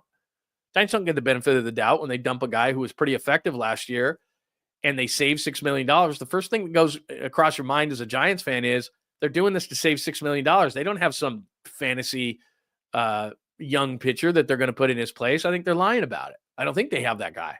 Now, maybe they do, but they don't deserve the benefit of the doubt like those teams I just mentioned. Those teams probably do have that guy. Those teams are going to reinvest that money in the product. What I think is they're not going to reinvest the money in the product because Andrew Bagley said they're not. And I don't think they have a pitcher that's going to be as effective as that. Last year, what do you have, a 2.84 ERA, something like that? I think righties hit 2.02 against Taylor Rogers off the top of my head. Look at those analytics. That's impressive. Anyway, that's my thing on the Giants today. I don't want to lose listeners in droves, but that's frustrating. And that the first thing in my mind is they just did that to lop $6 million off. They don't have a pitcher that's going to be better or as good, and they don't deserve the benefit of the doubt, and they're not going to reinvest this money. Because in the back of my mind, if, again, I hate to bring up the Dodgers, but this is what they do. The Dodgers would take that $6 million and put it on a board and say, okay, we have $6 million. So when we make a trade, remember later in the year at the deadline, and we say to ourselves, can we afford that, or can we, how much money are we bringing in? Remember, we saved that money on the Taylor Rogers move. We saved $6 million. So we have that earmarked at the deadline as part of the equation. The Giants won't. That'll just get sucked up. Where'd that $6 million go? I just saw it. It was right here. I don't know. I don't know where it went. It was right here. No, I didn't see $6 million. They just put it back. They just right in their pocket.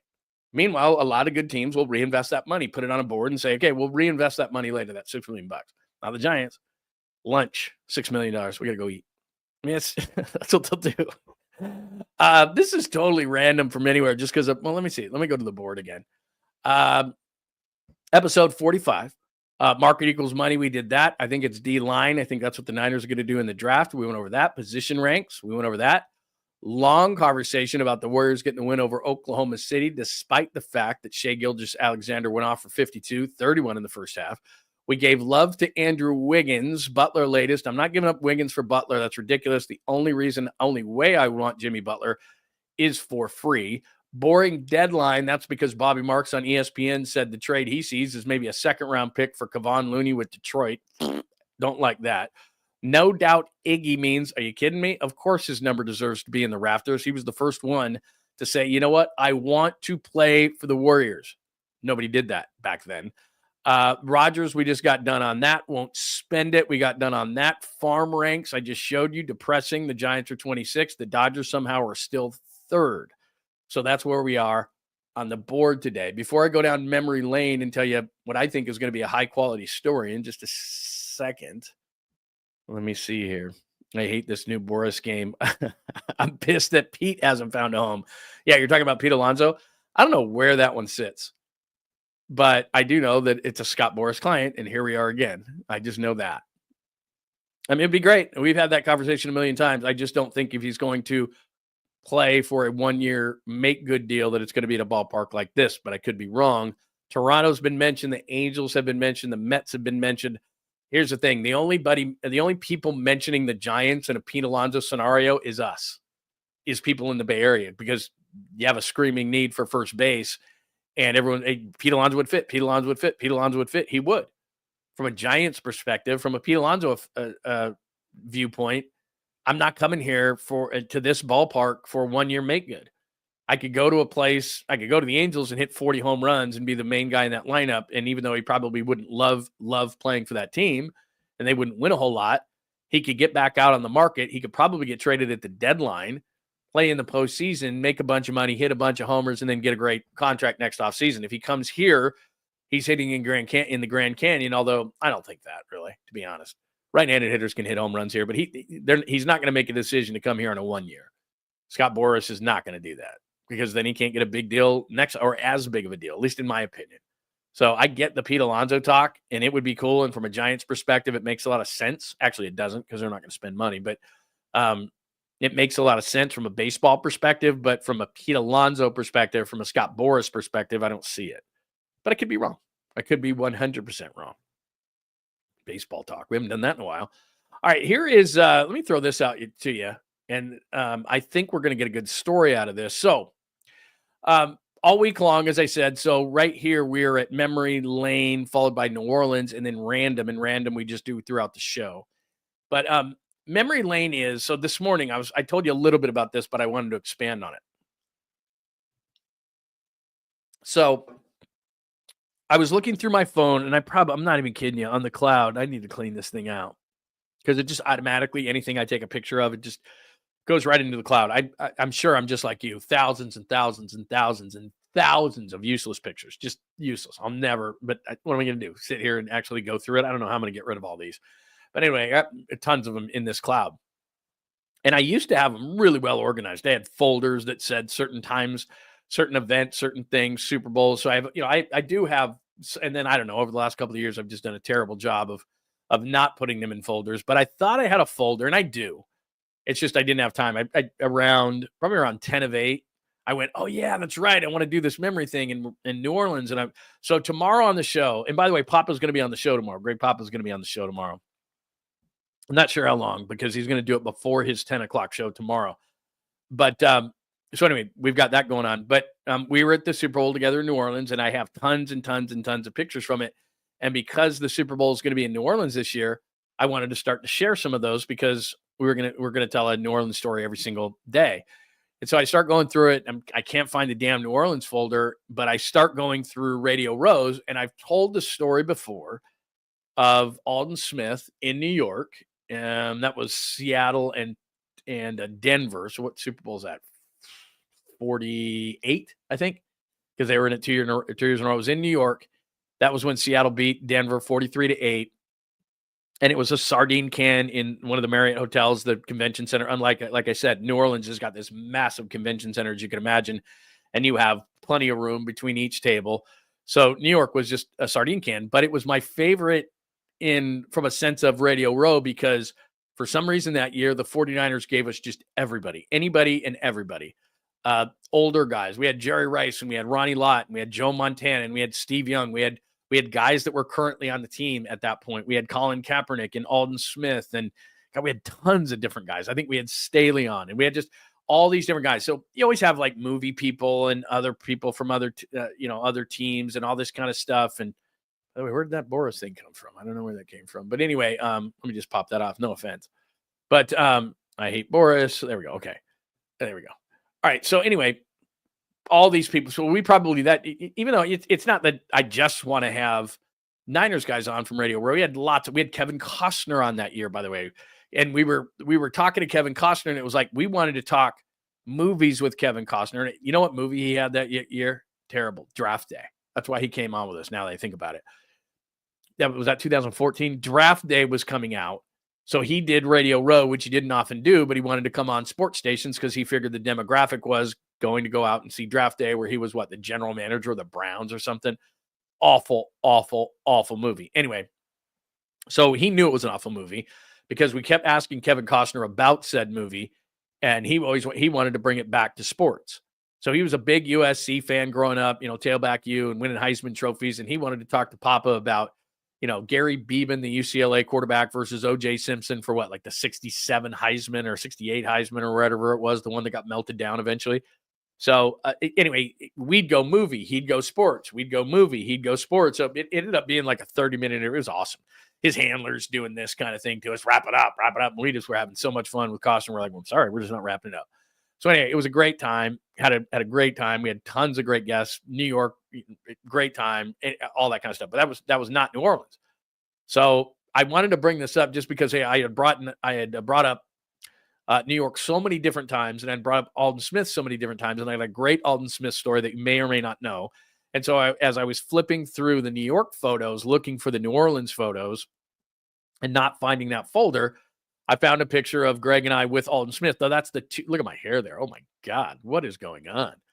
So 2014, that is the Super Bowl in New York. And as you can see behind us, I mean, it is just like jam packed in there. But there's Alden back in 2014 with us at the Super Bowl in New York on Radio Row, which is now Media Row. Greg looks extremely thrilled to be there. But the story on Alden Smith was, and he was so cool to us. So that was the year that Alden Smith had all the problems. Well, that was every year, but that was one of the years that Alden Smith had all the problems, but it was a bigger problem because if you remember, that was the accelerator gets stuck and he's up against a tree here. And then I think that weekend, that might've been on like a Wednesday. And then that Sunday, and this is when Jed York was kind of at the bottom of everything and everyone was complaining with him. And then he got smart and he went, okay, I know what I don't know. Let's let people who are actually football people get in charge. And all of a sudden, Jed York is a heck of a lot smarter, very smart now. But then Jed York came out and said, no, we're going to let him play this weekend. And I think they were playing Indianapolis. I think I'm right in that. And they actually let Alden Smith play. Went on like a Wednesday. He was drunk behind the wheel at like 7:30 in the morning. And he had his accelerator down against a tree. So that was that off season. So we're at the Super Bowl. We're at Radio Row at the Super Bowl. It was the year of Seattle and Denver.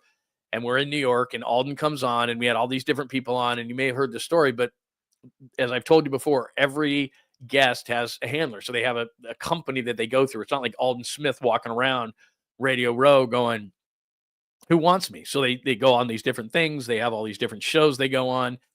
And Alden had always been, to me, very pleasant, very nice, very approachable, all those kind of things. Despite all the issues that he had off the field, Alden Smith was a good guy to me. And I can only say to me. I remember going to the first practice he ever had. It was a Harbaugh training camp, and we're watching the one-on-ones. And at that point, Joe Staley's in the prime of his career. Nobody really knew who Alden Smith was other than the fact that he was the 7th overall pick from Missouri. And everybody's like, what in the what? And remember, that draft was Von Miller, number 2, J.J. Watt, like 10th or 11th. Like there were just so many good pass rushers and so many good defensive linemen there. And so they take Alden Smith at 7. And everybody's like, who is this guy? And the first time I see Alden Smith, he's doing one-on-ones against Joe Staley in training camp, first or second day of training camp. And he has given Joe Staley all of it because he's got these long arms, and we all know the thing. And at the end of that practice, because we watched the one-on-ones, we went straight to Joe Staley and we're like, what did you think Alden Smith? He looked like, from our uneducated media eye, that this guy was crushing it. And he's like, this dude is a problem. So we knew that right away. So anyway, there's the backdrop of Alden. So anyway, go back to Radio Row that year. And what is that sweater I'm wearing? What is that? My God, man. Yeah, like looks like I have like pads. It looks like I have shoulder pads on. So anyway, Alden Smith sits down and his handler tells us, first thing, do not ask Alden Smith about DUIs. Do not ask Alden Smith about the accelerator being down and him being drunk, the accelerator down, the cars against the tree, none of that kind of stuff. And we thought, and we had a minute, and Greg and I kind of huddled for a second. We went, well, why else would we want him on? I mean, of course we're going to talk about the 49ers and all this kind of stuff, but we want him on to say, dude, are you going to get it together or not? He was at a crossroads at that particular point where it was like, is this guy going to be a superstar or is this guy going to flame out? And so we decided, look, if the handler gets pissed off, the handler gets pissed off. And you want to be nice to these guys because year after year after year, you're going to see these guys and they're going to have, it's a company that does this. And so they're going to have these guys, and you don't want to really piss them off because the next year they may have somebody that you want. And these guys are all getting paid. It's not like Alden Smith's a nice guy, as I've told you many, many times. We have 10 minutes of conversation about sports or whatever it is, and then it's, 60 seconds about razors or whatever it is that they're promoting. And Alden Smith that year, even though it's back in, 2013 or 14, he probably made $100,000. I mean, it's crazy money. He probably made $100,000 to fly into New York, do 25 or 30 radio shows, and take a limo back to the airport and fly right out. It's good money. And that's what you see every year on Radio Row. So anyway, Alden Smith sits down. We're doing pleasantries. I think we get a couple of things out of the way. Hey, Alden, good to see you. How you doing? How's the offseason? Blah, blah, blah. And then the first real question, and as I've told you before, when you do interviews, if you have something controversial that you're going to ask somebody, you wait to the end because you have your fun. You ask the questions, this, that, and the other. And if things go sideways, it's fine. There's only a minute or 90 seconds or 2 minutes left in the interview, so you wait till the end. And a lot of people are like, ask him the question, no matter who the interview is. It's like, well, hold on. We're buttering it up. We're chumming it up. We're chopping it up. We're doing all these things. And at the end, I'll zing them.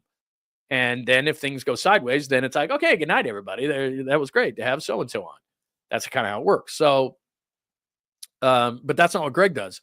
So then we'll talk about this tomorrow. So the first real question after just chopping it up and, small talk and all that kind of stuff. First question is, so Alden, what's going on, man? Are you going to get things together? I mean, that accelerator against the tree, you're drinking at 7:00 in the morning, and the handler is losing, I think it was his mind.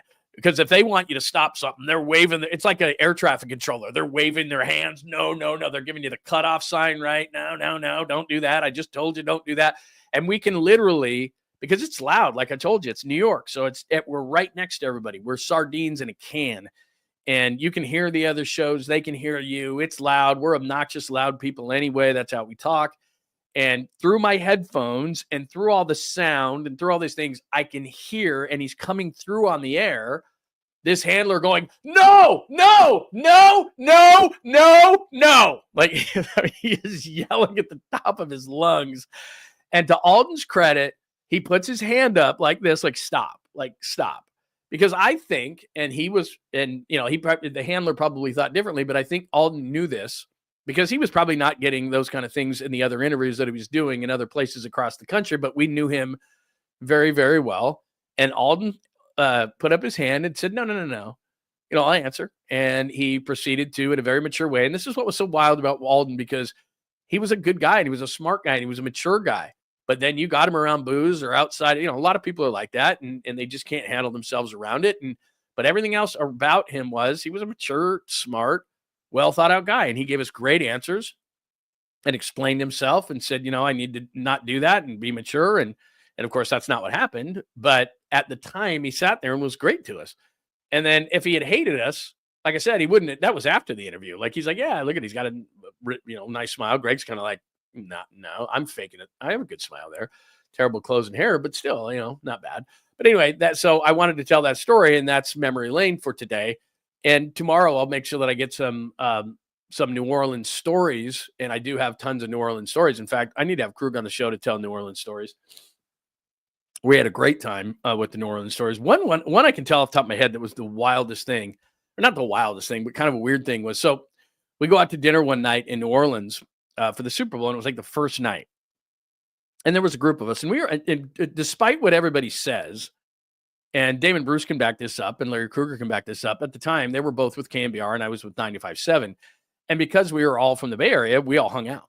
So all the shows, our shows on 95.7, and the guys from KMBR, and Tom, and everybody, we all just hung out. We're all from the Bay Area. It's not like we don't hate each other. It's like, yeah, we want to win. We're all competitive, but we'd see each other at Patty O'Brien's, or we'd see, each other eating somewhere, whatever the case may be. And so we ended up hanging out. I was friends with Krug anyway. I was friends with Damon anyway. So we all hung out. And one night we all went to dinner. It was probably a table of, 20 or 25 of us.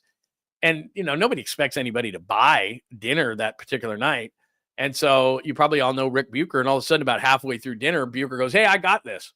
Well, I mean, when you say you have dinner, when you say you're going to buy dinner, first of all, nobody buys dinner for like 20 or 25. It was crazy in New Orleans.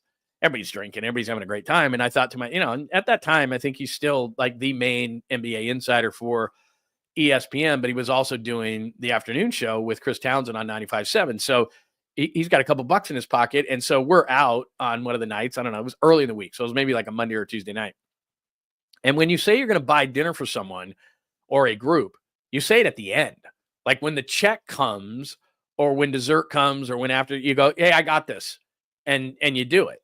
But in the middle of it, if you do it, it's like, I was going to get like rock gut vodka, but now it's like, I'm going to get, whatever the best, and vodka's a bad example, but like, I was going to get rock gut well whiskey, but now, hell, I'm going to get top of the line. Sir, that whiskey is $65 a shot. Give me 10. That's what everybody started doing. I felt terrible for Bucher. But the funniest part was, so we take advantage of his generosity. We eat, we drink, we act like we're a bunch of Vikings out there. We're throwing shots behind us, like $65 a shot. I'm not paying for it. So people get kind of a little overboard, or a lot overboard on the whole thing. And then we're all going to go out on the town. So this was just dinner. And New Orleans, nothing even gets rocking until 1 or 2 in the morning. And so it might have been midnight. You always start late anyway. So I don't know, maybe 11 or midnight or something. And everybody's like, okay, what's next? And Bucher says to us, no, I've got a guy that's coming into town, and he's fitting suits for me. So I'm going back to the hotel to have suits fitted for me. This is New Orleans. We're in the French Quarter. It's Super Bowl week. So he was nice enough to buy everybody dinner. And then he goes back and gets fitted for suits, because, he's a big deal on TV, and he goes back and gets fitted for suits. The rest of us go crazy, and we're thinking to ourselves, I thought I was going to spend like $300-400 on dinner. So now we're packed with that kind of money. And anyway, crazy night. So anyway, we have tons of stories, and Papa will help tomorrow with those stories in New Orleans. And I will go back through a ton of pictures and find that file that has all the New Orleans pictures, because the Alden one is okay. And the Alden picture from 2014, and I have tons of New York pictures. I found that whole file. So I found the 2014 Radio Row, but I'll go back, and I know I have it. I just was like, it was in, like I said, I was doing it at like 10 to 8. And I think we got on at 10 or 15 after today. So I was upset that I didn't do that. So anyway, we will do more memory lane. We will do more New Orleans. That's where the Super Bowl is next week, and we'll have a lot of fun on that. Let me make sure I haven't missed anything, and then I'll go out to the text line.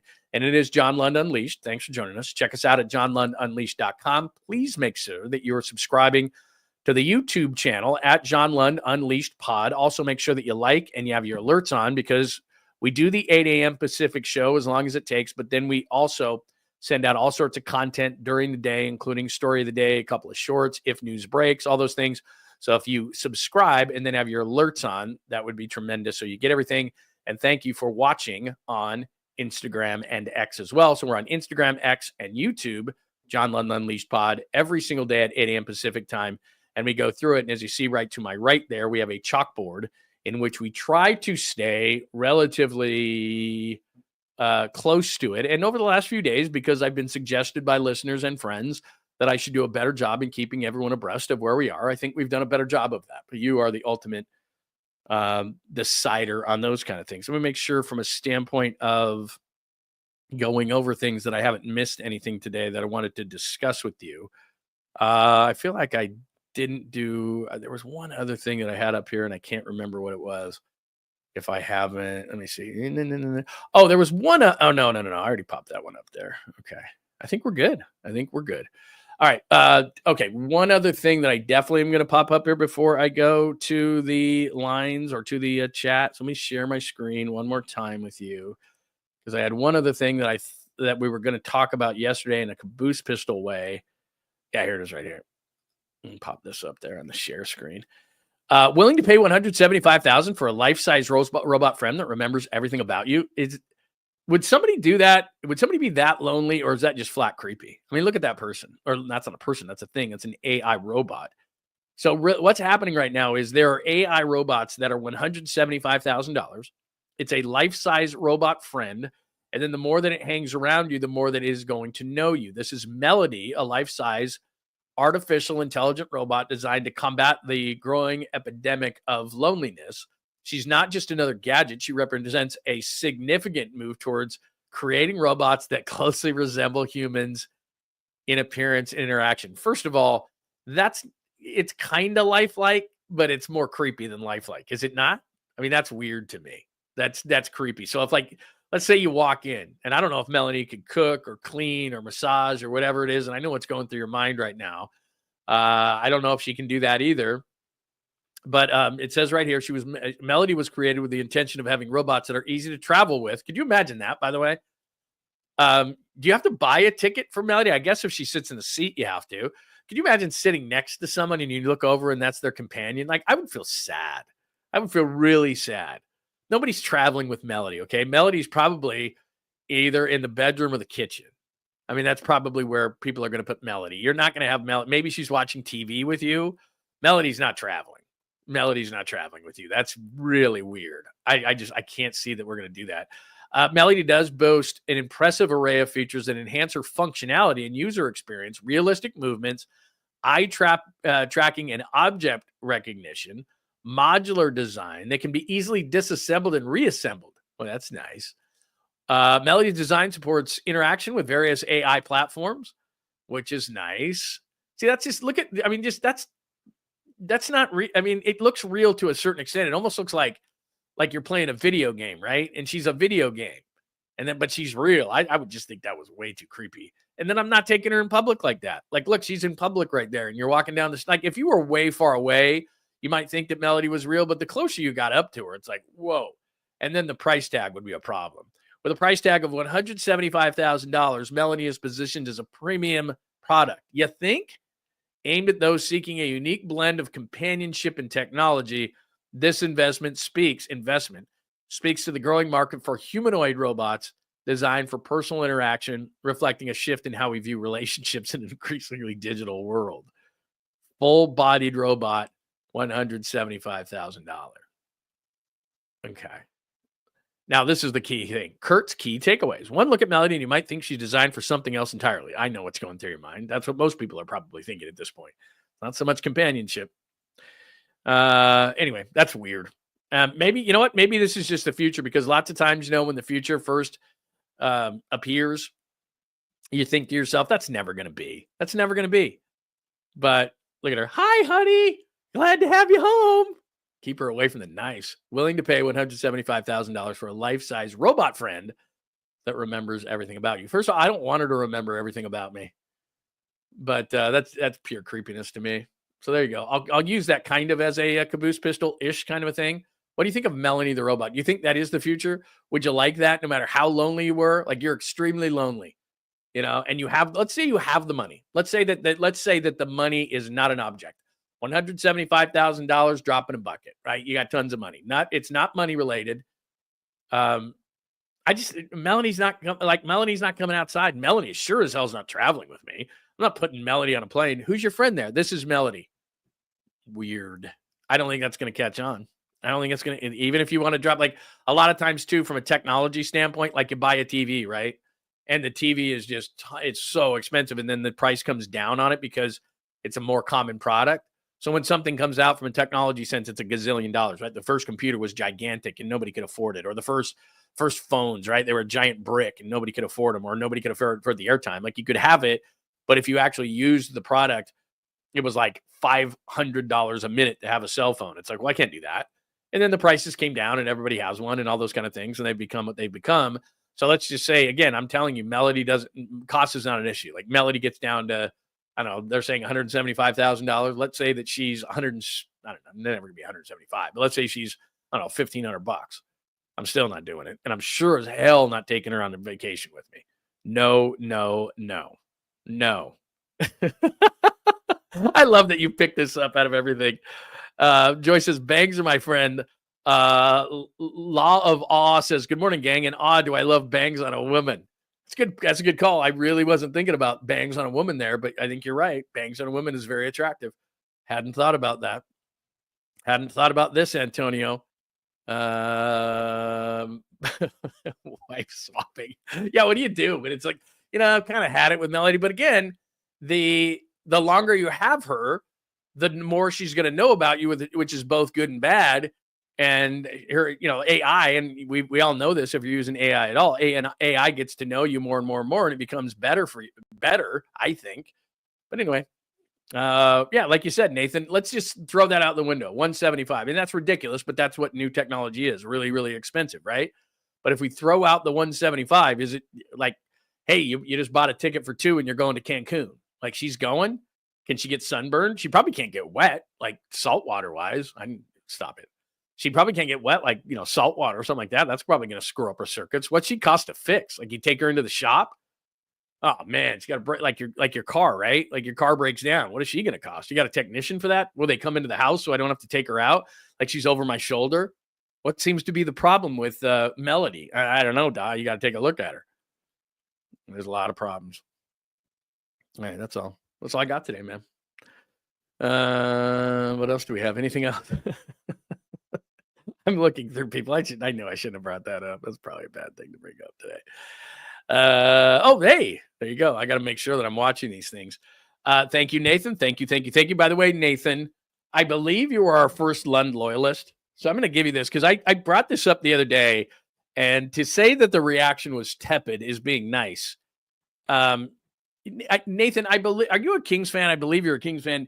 Do you want the Jimmy Garoppolo? I'll just give it to you because you were the first one. You were the first Lund loyalist, and when I brought this up the other day, nobody wanted it. So this is a professional, as I said, if you're new here, this is a professional, like $500 autographed Jimmy Garoppolo. My wife wanted it it's framed, professionally done. Let me set it back there so delicately. And my wife wanted it in the studio. I told you that. My wife wanted it as her only thing that she wanted in this studio that we're sitting in right now. And then once he left, that was when he was still with the 49ers. And then once he left, I'm like, we can't have that up here, like nowhere. And all this thing, you can only see the background, but there's sports stuff and TVs and stuff in the studio. And she has since replaced that Jimmy Garoppolo. She's a big fan of Fleetwood Mac. And she's got this really cool picture of Stevie Nicks, who she's a huge fan of, and Fleetwood Mac. So she replaced it.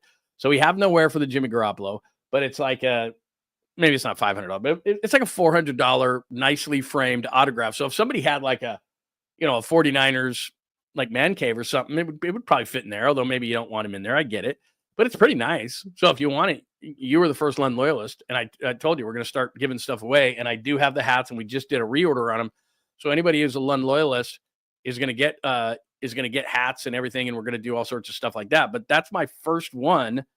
That's the first thing I was going to give away. And the other day when I brought it up, I said, does anybody want this? And everyone was like, no.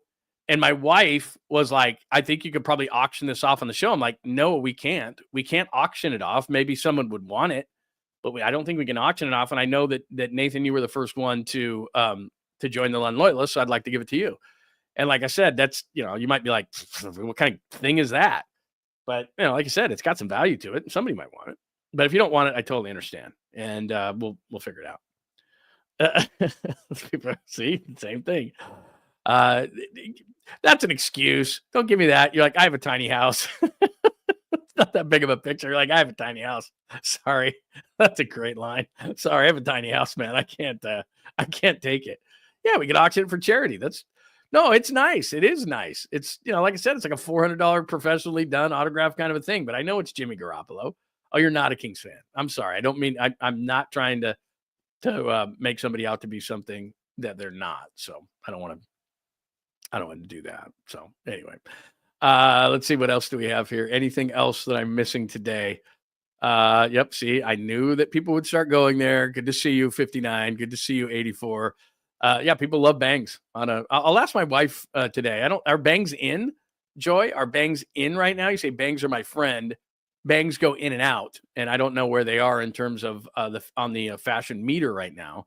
But I don't know if they're in, or maybe they're always in. I don't think they're always in. I don't think they are. But on, what was her name? Melody, $175,000. But if you throw that out, would you ever go on vacation with a friendly robot?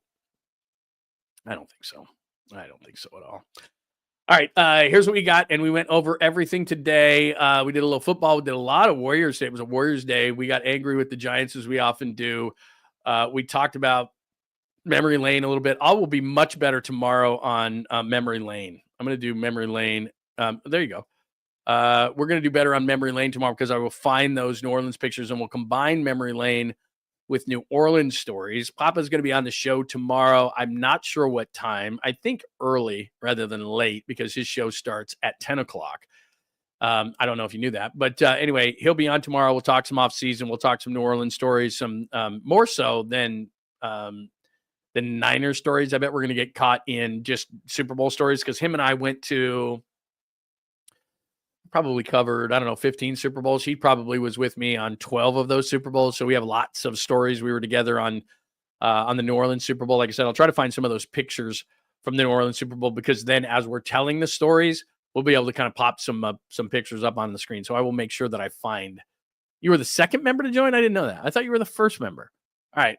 Well, I'll look for the first member. I'll go back. For some reason, I thought you were the first one. All right. Good stuff. Anything else? Did I miss anything? Did anything break while I was yip-yapping around here? Anything like that? Am I missing anything? All right. Great time had by all. Good to see you, Anthony. Great time had by all today. Really fun show today. Much appreciated. Went through a bunch of stuff. Friday edition of the show is great. If you have any feedback on something that we could do for a poll tomorrow, if you want to do a poll tomorrow, something on that, we will do that. Pop is going to join the show. We'll tell lots of stories. We might fit some 49ers in there. More stuff will break, I'm sure, but had a great time had by all. Make sure that you're subscribed to the channel on YouTube, John Lund Unleashed Pod. We will make sure that we're releasing more stuff as the day goes on.